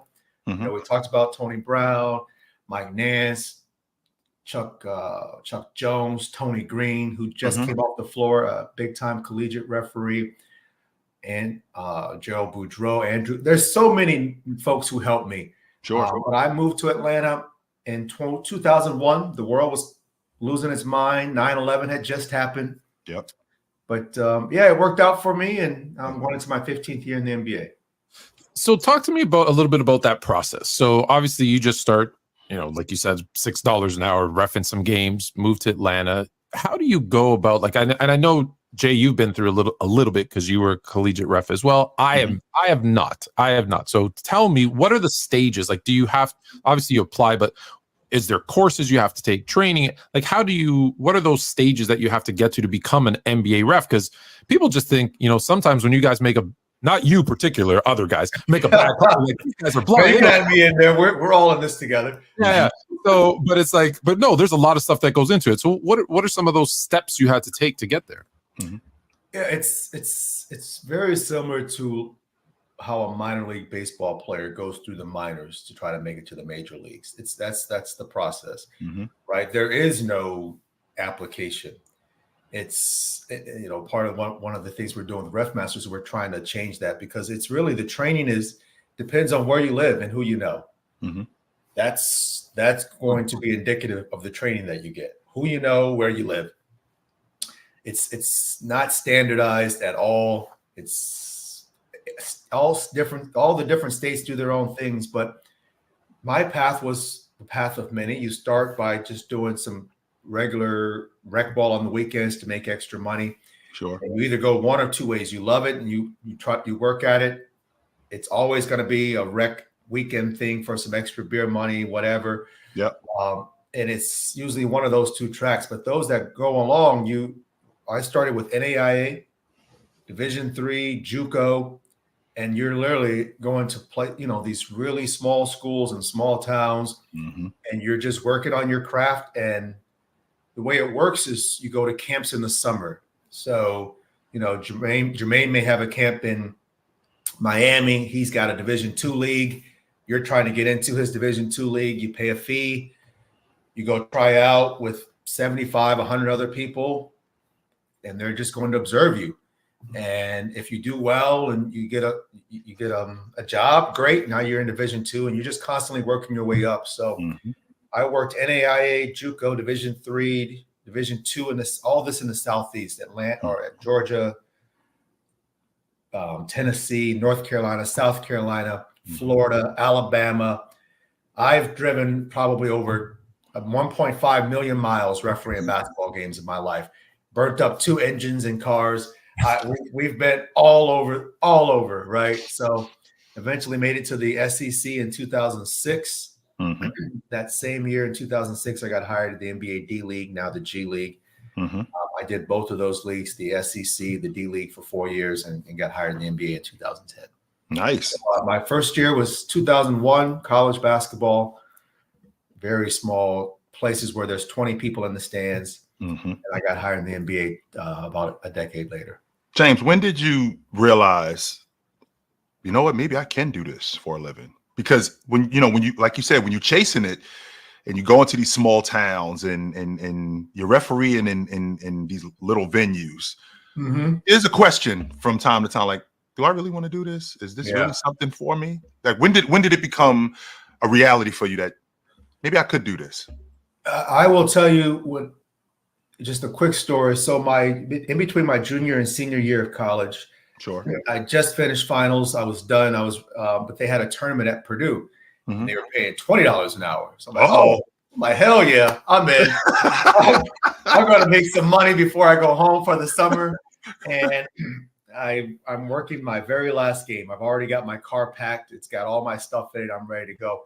And I've worked this last game. And this gentleman who I'm working with, I've never met him in my life. His name is Chuck Jones. He comes up to me after the game. He goes, "Hey, young man." He goes, "My name is Chuck. I'm from Atlanta. I'm up here to referee a tournament. We're trying to get into the MAC conference." I'm like, "Oh, cool. MAC. Okay." He's like, "Yeah, I was watching you work, and I think you've got some talent to make it to the show." And I said, "What show?" I had no idea what he was talking about. I'm like, "What show was that?" I said, "What show are you talking about?" He's like, "The league." And I said, "The NBA?" He's like, yeah, the NBA. And I'm like, "Oh, no, man." I was like, "I got one more year here, and then I'm going to law school. I'm going to be an attorney." He's like, So he's trying to convince me something that I don't even see. He's it's not even on my radar. Right. And he takes me outside the gym, and he's like, "I want you to meet 2 guys." That's the first time I met Tony Brown, and I met Mike Nance. They were there with him to try to get into the MAC. He's like, "Yeah, Tony's in the D League or the CBA, whatever it was. I think it was the D League." He's like, he's on the steps of being in the NBA. And I saw this massively ripped human being. I'm like, well, if that's what's required to be in the NBA, I've got no shot. Like, sorry. This guy's full of it. Long story short, he's like, "Here's my information. Think about it. Call me, and I'll get you in touch with the people that can help you." I kept that number for like a year. And it wasn't until my second semester of my senior year when I was like, let me call him. And so, but you're right. You go through this journey, and there were so many times where I'm like, this was a bad mistake. I should be finishing law school right now. I should be doing interviews, trying to get a job at some illustrious firm. In my mind, that was the hope and the dream, because there were a lot of valleys. There's peaks and valleys, and it's so easy to get down, especially when people all around you are telling you that's a pipe dream, right? Yeah. You're Yeah. trying to be an NBA referee. Come on, man. That's just not going to work. And there were so many times where I kind of let that seep in, and I was just like, this was not the right course. Well, you hear it so many times, you know, it's like Yeah, anything. you start to You hear believe it. like, what are you doing? Like, Start go to to believe school. it. And You're, Yeah. you're on a path to be like Suits, and then you're like, nah, I'm not gonna do that. I'm gonna Yeah. one of Yeah. our favorite shows, by the way. But no, I'm gonna go be a ref. But then it's interesting because your story, I'm sure, is filled with peaks and valleys. But you know what people are gonna take out of this? Oh, he's like one of those actors walking down the street and someone says, "Hey, young man, you're good looking. Why don't you come be in a movie?" And now you're a huge star. Overnight Yeah. success. James Williams. which is not what happened. Which It's is not how it completely happens. opposite. No, It's not. No. To this Not at day, all. when I talk to kids or anybody, I tell them to pursue their dreams because I am a living witness that you cannot allow the naysayers to just detract you from what your passion is. And we live in a world, thank God, when I was coming up, there was no social media because I probably would have, the voices are magnified. Yes, Oh, right? it is. And so it's so hard. It's so easy for these younger folks today to be influenced by what they see on social media.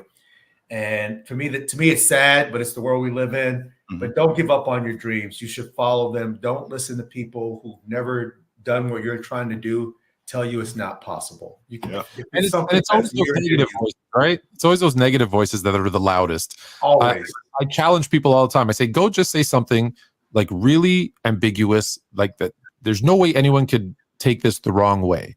And I said, and then go read your comments. People will still find a way. What do you mean, have a nice day? What does that mean? Like, I want to have a, and people come at you. It's a lot of pressure to have a nice day. It's a lot of pressure. And man, you're asking me a lot to have a nice day. Man, we are in the public eye with what we do. And so obviously, you got Twitter just runs amok with what we do, NBA Twitter, all that. Yeah. I don't know how people function if you're reading that stuff. Are you on social media like a lot? No, well, our company is Ref Masters is, but me personally, no, I'm not. It's just I prefer to enjoy my days. I was just saying, probably never get bogged down by the negativity. Hey, great call last night. Great call. I don't think that's what you'd be getting. I can only imagine what goes on. I choose not to engage.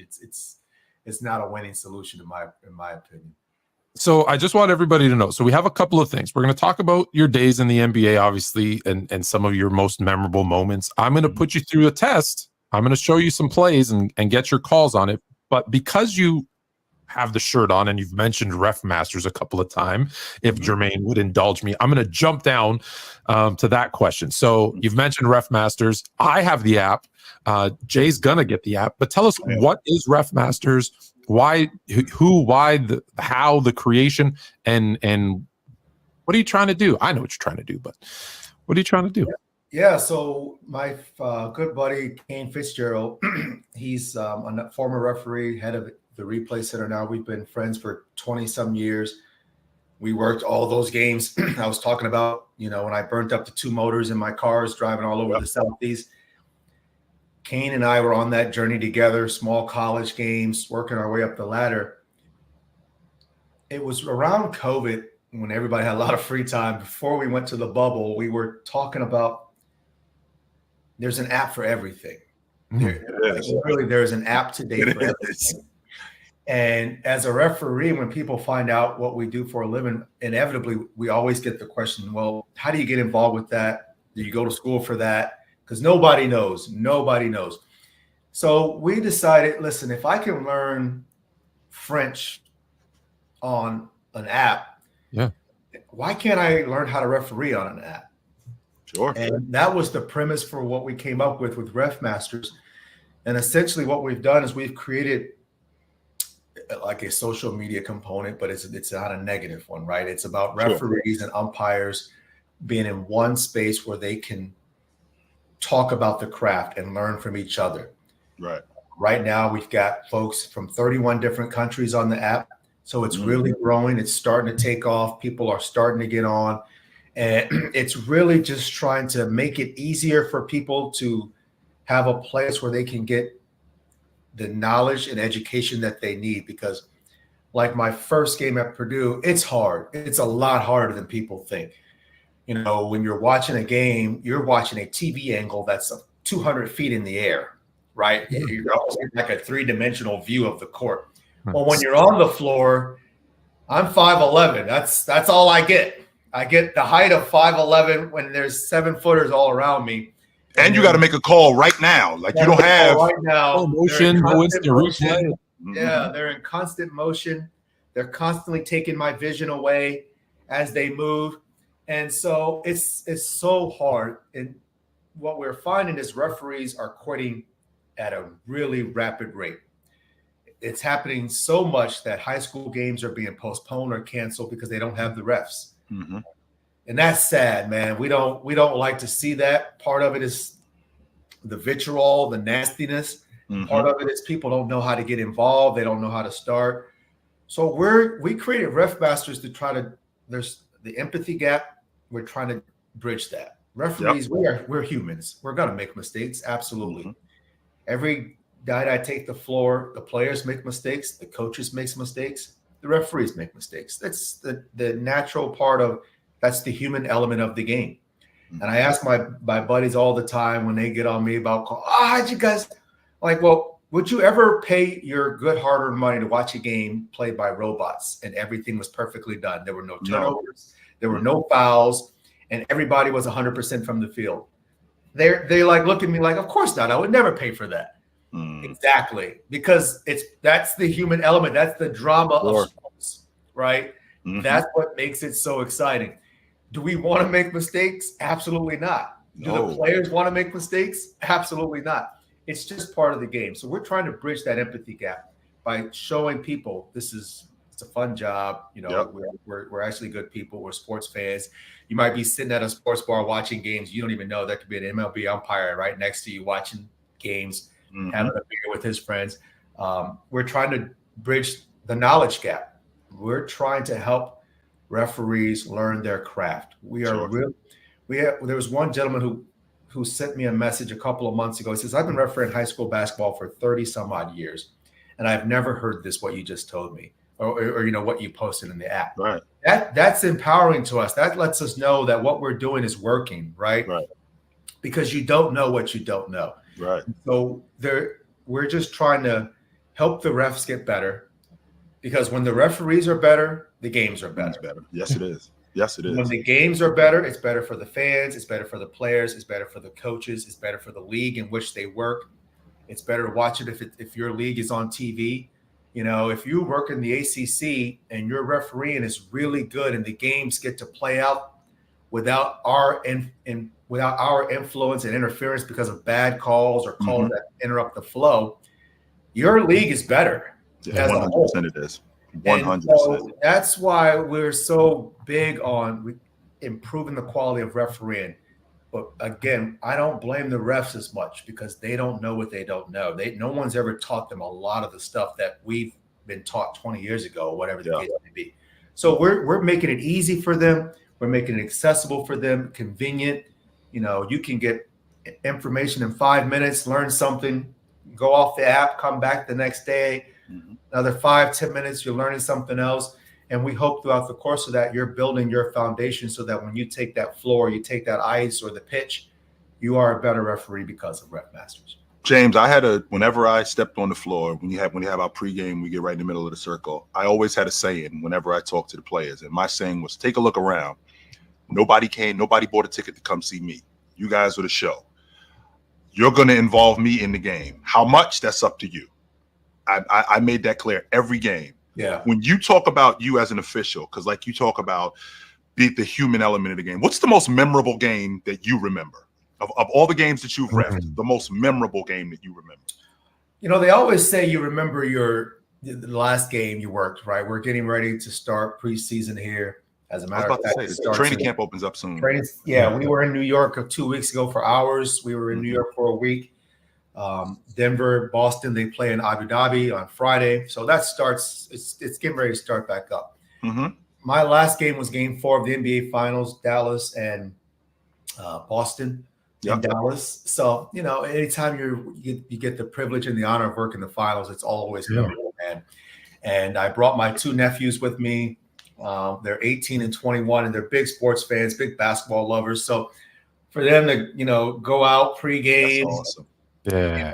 at the NBA Finals when people are out there warming up, there's no one in the stands yet because the doors haven't opened, but you see all the shirts on the seats because everybody's going to be wearing the same color, and you see all the media all around the floor because it's the NBA Finals. For them to experience that, they were just like on cloud, whatever. That's awesome. So just the Finals #1 is definitely up there. The last game that I did. Mhm. But I would say, for me, a very memorable game was when Kobe retired his last year. Mm. So his last game, he scored 60. Sorry, he scored 60 right against the Jazz. We had his last away game. So we had the next to last game in his career, and they were playing they were playing the Thunder. And I just remember it was crazy atmosphere because there was this film crew following Kobe. They were getting all this footage to do a documentary after his career was over, and it was just the intensity for a regular season game that didn't have any meaning for the Lakers. They weren't going to the playoffs. They were bad. Yeah, they were bad. So it was intense. I mean, that game was intense, and I was just like, wow, these guys are going at it. So to be a part of that history was really interesting. It was cool, and obviously we know what happened with Kobe tragically. Yeah, and the others and Gianna and all of them. It's sad, but yeah, that game will stick in my mind because it was a regular season game, but it didn't feel like a regular season game because you were saying goodbye to a legend, and they weren't going to let the legend off easy, because that would not have been the Mamba mentality, like take it easy on the old man. Right. No, they went at it, and it was really good basketball to be. Nice. And that's the best way to honor him, right? Is to go at him hard. That's what he'd want. That's what he would have wanted. 100%. Have you ever been on the memorable moment thing? Have you ever been in a position where maybe something historical is happening, a record is being broken, where have you ever caught yourself even for a second watching and forgetting, oh wait, like something special's happening and you're like, oh no, wait, I got to ref this game. No, I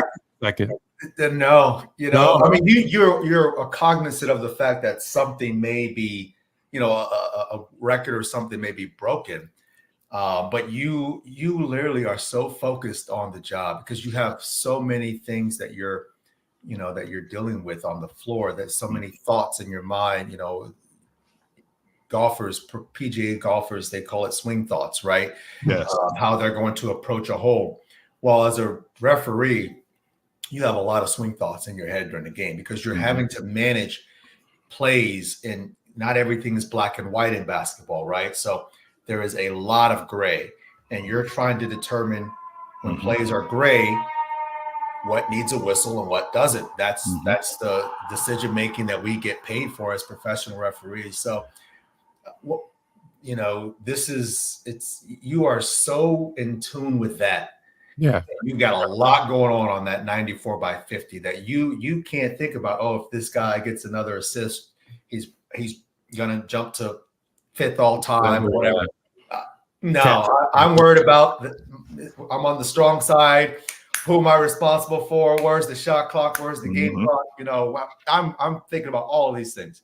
Well, you just brought it up, James. The idea that I'm laser focused, because when you're talking about a guy like you who referees in the NBA Finals, Tone, this guy has a 98% success rate, but they don't care about that. You know what they care about? Okay, you missed the block. You missed the block with 1.5 minutes left in the game. You missed that call. You got that one wrong. Even though you got Rondo right when Rondo comes down the gut and clearly runs the guy over. Clearly ran the guy over, and you got that one right. But but like you said, James, you're trying to focus. The fact that James is about to break the all-time scoring record. I got a matchup down here that's getting ugly, and I got to make sure that I keep this clean because I don't want to lose control of my game. That's the last thing that I want to do. Yeah, I want to make sure that I'm going to make sure that I keep this clean because the minute I lose control of my game, I can't get it back. I cannot get it back. I see clips. You're not on social media. I see clips, never NBA, but where like college, high school, where like a player makes like an incredible play, like 360 dunk, and you see the ref go, ooh. And I was like, no, you can't be no. You can't be doing that. Yeah, no, probably not good. No, they should get ref masters and learn not to do that, right? Yeah, exactly. But I will say, it doesn't mean you can't be a fan of the game, right? We've got on our staff, you got people like Curtis Blair, who played at Richmond, was a very good college basketball player. You got Leon Wood, obviously, who, played in the league, was on the Olympic team. We've got people, Tony Brown, we talked about Tony. Tony was a college basketball player. We've got Mitch Irvin, who played college basketball. Derek Collins. We've got folk, I think Lauren, before Lauren was played college basketball. We've got a lot of people who are referees that were former athletes. Sure. And it's because it does translate. If you were, we're trying to get former athletes, man, if you played baseball, if you played soccer, you already love the game. Mm-hmm. Here's another way to give back, to stay involved. And for former athletes, they only think it's coaching, right? It's like going into coaching, or maybe the administrative, the management side. But again, nobody wants to be the ref. I think that's what it comes down to. No. Like their pride would take a hit if they put on that jersey. It's about ego. Like, I can't be seen out there wearing that, But former players are some of the best candidates to be referees and umpires. And so if I can encourage you, man and lady, man, come help us. We need it. We would love to have you. Me and Jay are going to be a referee crew. we're coming as a team. They're like naturals. In the sense of in the sense that they have a feel for the game usually, right? Because they played it.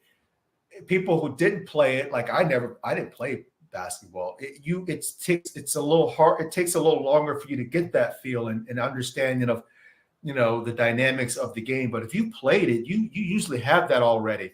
And so it's a major positive for you if you are a referee. So yeah, you can't be out there being like, oh man, look at that dunk. Like, nah, you gotta. Yeah. Which can be the gift and the curse too, James, because people automatically assume that because I played, I know how to ref. Like, I didn't know what the C was. I didn't know what the trail is. I didn't know what a primary is. I don't know what that is, and I have to learn that stuff. So they automatically assume. Is every time I missed a shot, I was fouled. That's all I know. It's a lot to learn. The first two here, I'm going to jump into some clips. So the first two are important to me because I argue with so many people on these. These are these a 2 or a 3? Okay, is this shot a 2 or a 3 in your best guess? Because let me go back to the beginning. You see, he takes off from behind the 3-point line, and he releases before he lands. So just to clarify, all right. Would you call that a 3 or a 2 if you were reffing that game? I would call that a 3. Mm-hmm. By rule, you would be correct, which is but everybody argues with me because they say it's where he releases, and it's. Can you clarify? It is where you take off, correct? Not where you land. Exactly. Just think about 3-point shooters, right? The farther you are from the basket, the more of a drift you have with your legs, right? Mm-hmm.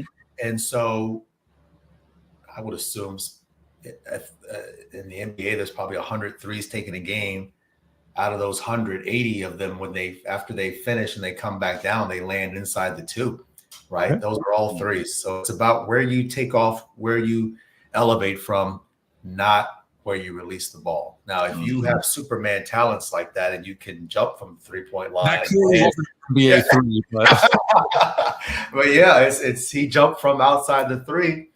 It would be 3 if it goes in. Yeah. Okay. So on this one, I honestly do not know the answer to this one. I do not know. I like to say I'm fluent and I know. So it's the same type of thing in terms of a 2 or 3, but a little. I'm on it. Let's go. That's 3. That's 3. That's 2. So This is why we hold on. I love how the people argue. This is what we say: without refs, it's just practice. We got that shirt. And like, That's right. if you're on the playground, You have that shirt, refs, really? I love that shirt. Yes, Okay. without refs, it's just practice. This is a good example. You can have a play, something happens, and all of a sudden you got a 5-minute argument as to what it was or whether it was a foul. So can I see that again? Yeah, absolutely. Behind the line. You bounced three. We'll bring it right back. So if you behind the line and it goes in. That's three. That's 3 points. That's 3. So for those young men who are saying that's a 3, my man right there, that's a 3. He's absolutely correct. This is a 3. The ball. So I'm only going to give you NBA rules because Yeah. I haven't done college basketball in over 15 years. Yeah, we're so talking all of these examples, although not NBA examples. I'm almost actually I don't know because the NC2A has a lot of crazy rules. So their rule could be different, but the NBA it's very simple here. It's about where the ball starts to take its flight towards the rim. And what I mean by that is after the bounce, it goes towards the rim. That's where that ball bounced. That's where it starts to take its flight to the rim. And so it bounces outside the 3-point line and goes in. And even the bounce going up to the rim, no one can touch it on its downward flight, right? It's still considered an attempt, even though it wasn't a shot. So if he bounces it, it goes up as it's coming down. If you touch it, it's a goaltend? Exactly. Wow. Because Okay. Tone, what could happen, Tone? It could be In the 2, just to clarify, if he bounced it in the 2, it'd be a 2, but because he bounces it behind the 3-point line, it's a 3. Yep. Because it could have been a pass. Because it could have been a pass, but nobody touched it. Yeah. So it goes to the rim. That's a 3. Wow. Okay. That one I didn't know. So I got 2 more. We'll try to go quick. I know I'm cutting time a little short here. I know, but is this fair or a flop? James, I had such a problem. Okay. Of all the players, I had such a problem with floppers. They made me nuts. Again, this is youth. This is youth, but if this was the NBA, obviously there's a crackdown on flopping. Yeah. I just show it to you again. That's a flop.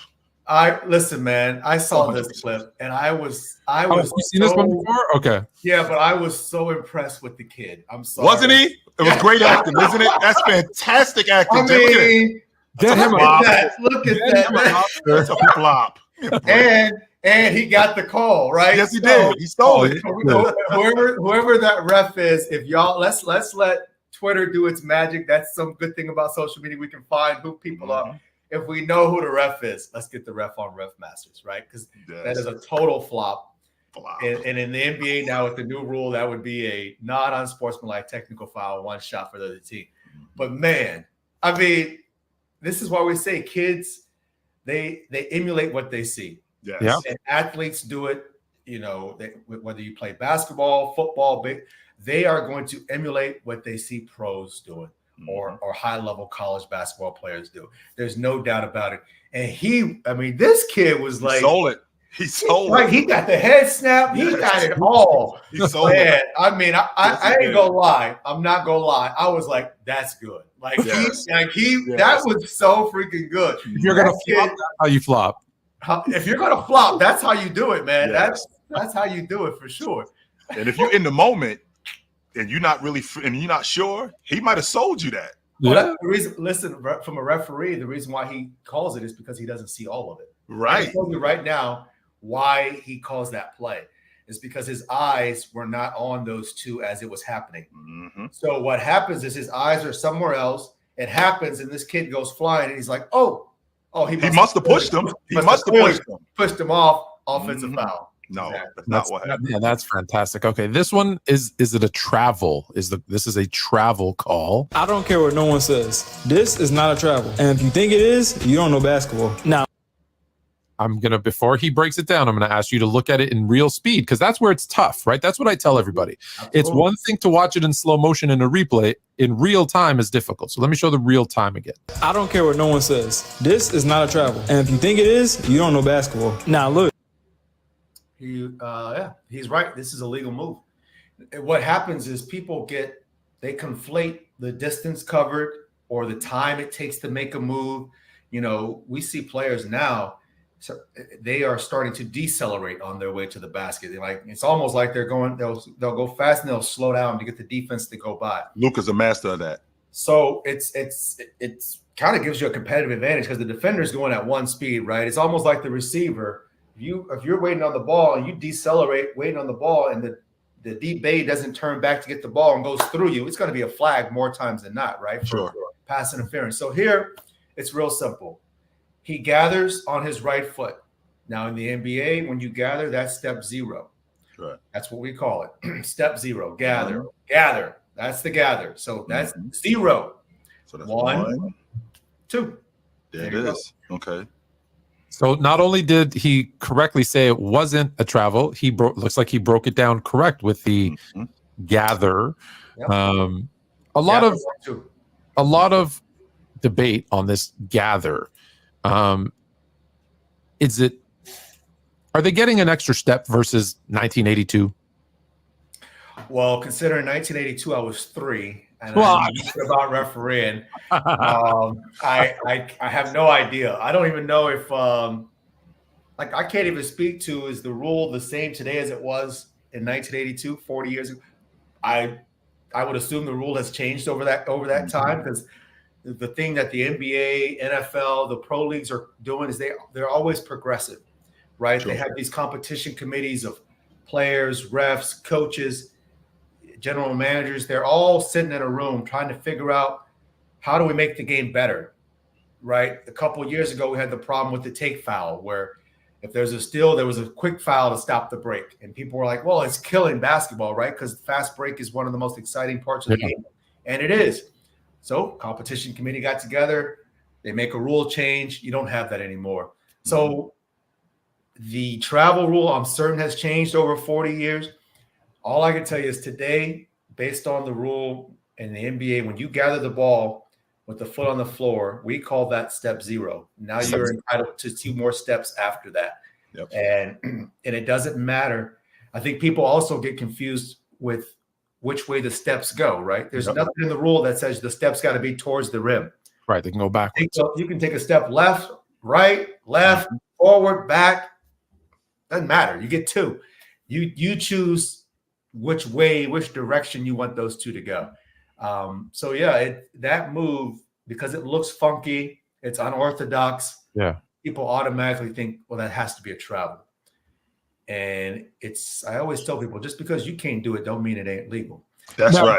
100%. You saw that in the game. If you saw that in a game, again, in real speed, because it's unorthodox, do you feel that you might call that a travel because it's something unorthodox that you're not used to seeing? Or do you guys, I know you do, right? Watch film and say, hey, watch for this because guys are doing these 2-step back threes type of things. Like, do you guys aware of that? So maybe it's one thing for us to watch it on a screen. It's another to watch it in real time. Yeah, no, it's part of our prep work, right? We do a lot of film work. NBA referees watch a ton of film. It's a necessity at this level to do our jobs well. We watch a ton of film. I'm talking, if I do 3 or 4 games in a week, I'm watching 10 to 12 hours of film that week. James and I, as referees, we could watch an hour of film and we barely 5 minutes into the game. Right. That's right. Barely, we're barely 5 minutes into the game, and we can watch an hour where our positioning is. James, I could be a little bit lower in the C. Yep. James in the trail, he could be a little bit higher. When we're coming down the floor, I could be looking a little bit. And the game just got started. We're barely 5 minutes into the game, and we could be doing that for an hour. Exactly. Well, I'll tell you this: I coach youth basketball. Every single ref I come across is going to get a little card that says "Get the Ref Master app." Get on it, baby. Yes. Can I have you for 2 more minutes? Sure, absolutely. Okay. This one, I'm going to ask you a question before I show it, and if you answer one way, I'm not going to show it to you. When it comes to scoring, meaning what's considered a rebound, an assist, I know that's the scorekeeper's job, sitting at the desk there. How involved are you as a ref in the sense that, do you know, like if I were to say an assist has to be, I pass the ball and it has to be immediate move to the basket. Is that something you guys ever deal with, talk about, think about? Never. Never. Okay. We never talk about any of that. Never. Like it's just So not I'm gonna have a scorekeeper on. A good friend of mine is a scorekeeper for the Toronto Raptors, so he's gonna come on and do this. I'm asking everyone's take though, so this is not from an official NBA standpoint. This is just from someone who watches basketball. Yeah. So the rule, as you may or may not know, is once the pass is made, the receiver must make an immediate move towards the basket for it to be considered an assist. In this clip, I don't want to push you in any direction. Anthony Davis makes a jab step away from the basket and then drives. So in your opinion, would this be an assist? I'll explain why in a minute. Okay, LeBron moves. Here's the pass. He passes to 80. 80 stutters. 80 takes 2 dribbles. No. So you're thinking because he makes a jab step? Yes, away from the basket and then drives to the basket. Would you, in your opinion, would you give that if you were the scorekeeper, would you say assist, not assist? Well, I'm not going to give an opinion because it's not, but I will say this. Okay. This is like refereeing, right? So the rule is written, like the rule book is the rule book. And now you're having to determine, in live action. Yeah, there's some subjectivity to it, right? Right. There's the gray that we talked about a few moments ago. So the wording for is an assist is an immediate, drive to the basket, right? Right. Well, what to you might be immediate, Tone, might not be immediate to Susan over here. Okay. Right. And so it's all about how you interpret the language. That's why I tell people refereeing or being a sports official is like being a lawyer. It's about you're a lawyer and a judge all in one. The lawyer part is you have to know the law. The law is the rules. The judge part is you have to rule on the law.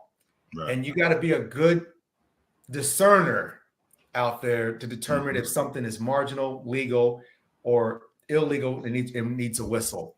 So I could, like that play there, like I could see people saying that's immediate, and I could see some saying it's not. And because it's gray, then it comes down to whoever the official scorer is. That's what she or he gets to determine. And I tell people, if you want to be the person making those decisions, sign up. Nice.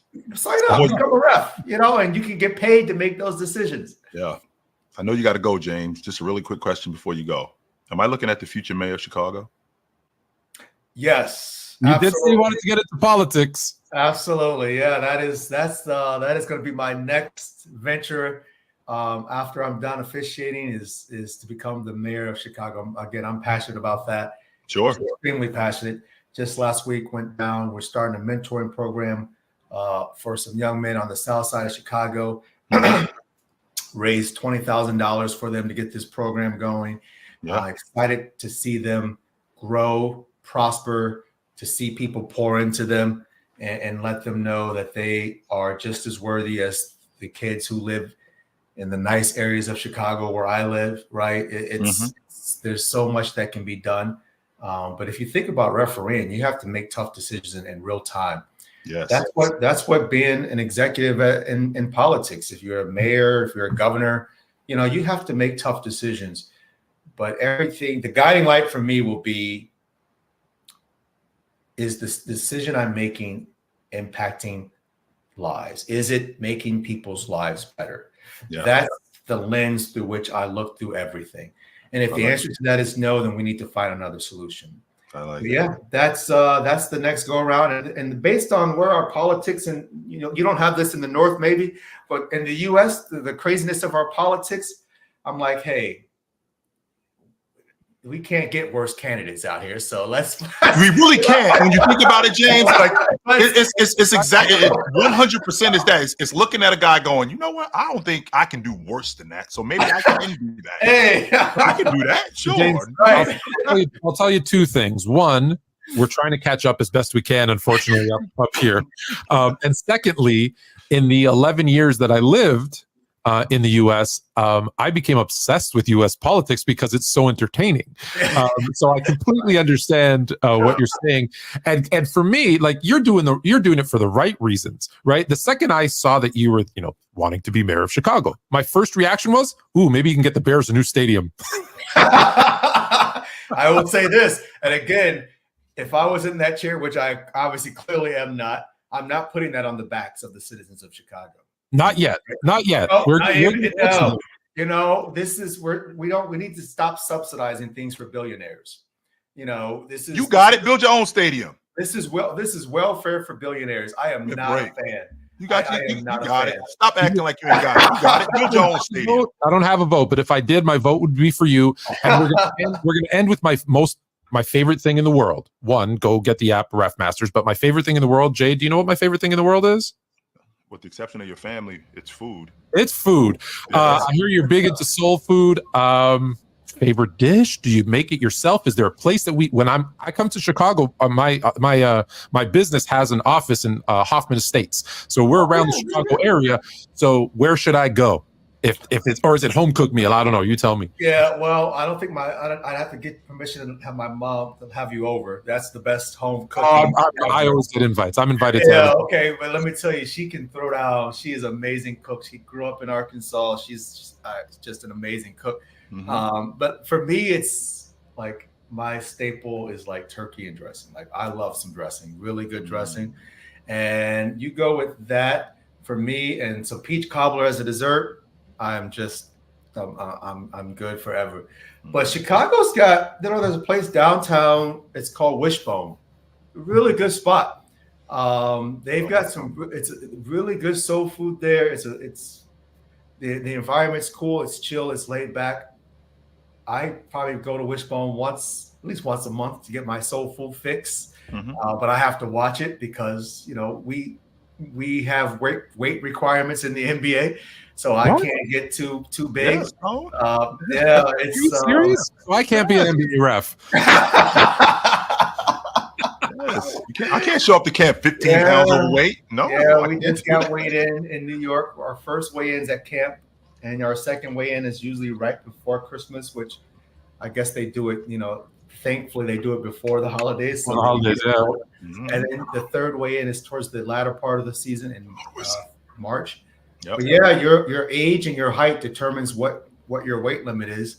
And so you gotta meet that goal. And because every night you're running 4 to 5 miles, you got to keep up with these young men to the best of our abilities. Yeah. Listen, I can't keep up with a 25-year-old that's a top tier athlete. It's just no way.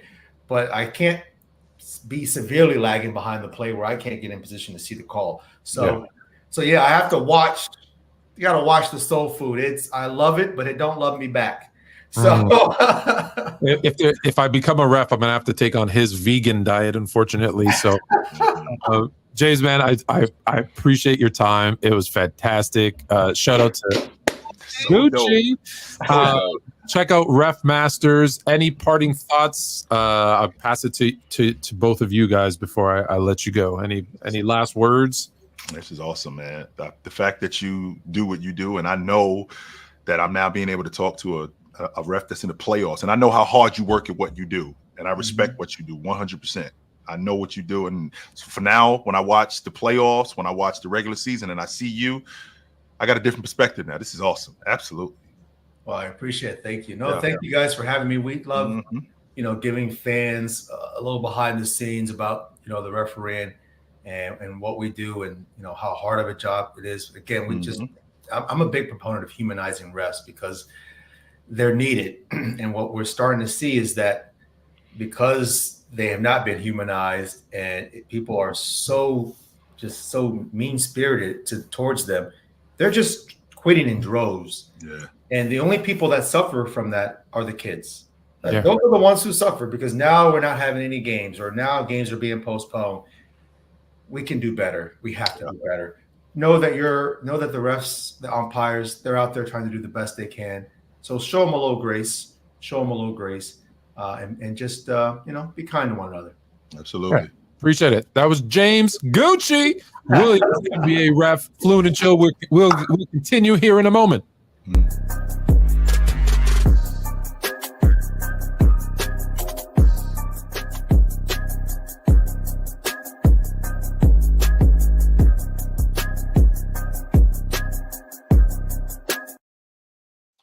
Gucci. Yeah.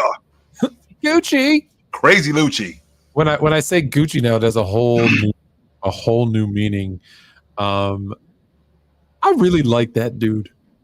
He is, right? He one of them type of dudes, y'all. Like, I like him. Yes, absolutely. Before when we do our pre thing where we we always like to chat a little bit and get to know people before they come on, because it's tough, right? Like, I've never had a word with you before. Hey, let's have a conversation. I immediately, I was like, we immediately just like, he was like, hey, how are you? Good. And we just started talking. Like, now granted, we have something in common, him being from Chicago and being, well, Chicago neighbor, but we were both Bears fans, so we immediately had something. So we cried a little bit about the Bears and talked about some food, because we have an office, right? Like I said, just in Chicago, so I'm there often. So it's just there was just like an immediate, like, I could be like, if I was a player, right? And I always try to, as a player, and now even just youth basketball, I always try to talk to the refs a little early just to get a feel for what kind of people they are. I'd be like, okay, I'm gonna be comfortable with this dude. I'm not gonna be throwing There's my players chair. like that in the league that have referees that, like Ronnie Garrison was one of those guys. Danny Crawford, not Joey Crawford. Danny Crawford was one of those guys. Tony Brown, he was also one of those guys. Guys who are personable. Like, you could talk to them. You don't have to cuss at them, and you can, hey, Tony, listen, there's a lot of this going on. Maybe you can pay attention to it a little bit more, as opposed to just straight screaming on the guy. Hey, man, blow the fuck, man. If you're gonna do that, then I'm not listening to you. I'm not. Yeah, like when I told him, Fluent Jr. came to me one day and he's like, hey, did you hear how much one of the umps at the baseball game? So he goes to school with a kid who's playing an elite baseball, and in the summers when he has days off, he umps. And so his younger sister is around the same age as my two. And so they all kind of talk, whatever. And he said, how much do you make to ump a game? He said, this much. And he goes, oh. So he came to me, he goes, hey, maybe we should like become like, because there's a shortage, as James was saying. He says, do you think we could like get certified and like maybe we could ump and ref a few games, because they really need it, and I think it'd be kind of cool. And I'm like, hell yeah, I would do that. Like, father son team up, let's go. And so I was telling James, and he's like, oh, that'd be amazing. Yes, absolutely. You're on Ref Masters, right? I said, absolutely. I got the app already. We're good. So it's good. He's good people. And unfortunately, you weren't present for this part, but he said, love to come back. Love to chop it up with you guys again, which is I always like to hear that, which, I think people like coming on our show. As I mentioned, Scott Morrison, the assistant coach of the Utah Jazz, will be joining us November 1st. So like people don't just come one time. Once they got a key to our house, they have an open invitation to come anytime. So we kind of got that. We kind of have that appeal on people. They want to come back and see us again. We don't just turn you away. So we're good hosts. Yeah, that's what it is. That's what it is more than anything. That's us. So, well, speaking, ESPN, FS1, I know you guys are throwing around $1 million contracts. You're paying one guy $100 million. You could probably get two for 50. That's all I'm saying. Would you do that? 50, 25 million each? I could do it. Yeah, I suppose so. And I'll take 25. Yeah, I'd lower my standards. Whatever, fine. No doubt. I know we got to go, but just because it's your team. This dude been talking about this since yesterday. I mean, I'm not surprised. So he's out. Both Achilles. Yeah, so he's out. So he's going to be out at a minimum another month. So in addition to the month he's been out, he's going to be out another month. Tony, you know how I feel about those calf injuries and those Achilles injuries. I don't play with that. I don't. So I still haven't recovered. And if you have Jordan Mason in your fantasy league, keep him. I'm comfortable. I'm comfortable with sticking with Jordan Mason. I'm comfortable with that. We've been decimated by injuries though. So we'll see. We'll see what happens with my boys. Now you need him for the end of the season. You can make the playoffs without him. We got Arizona this week. We should beat them, and then we got Seattle next week. So we'll see. Bears are 2-2. Good to see you guys. You guys know where to find us every Tuesday, 8 o'clock. So we'll see you guys soon. Until then, put on a suit, drink water, don't drink and drive. Hey, man, call your mother. Call your mother. We will see you guys soon. But until then, take it light, but take it.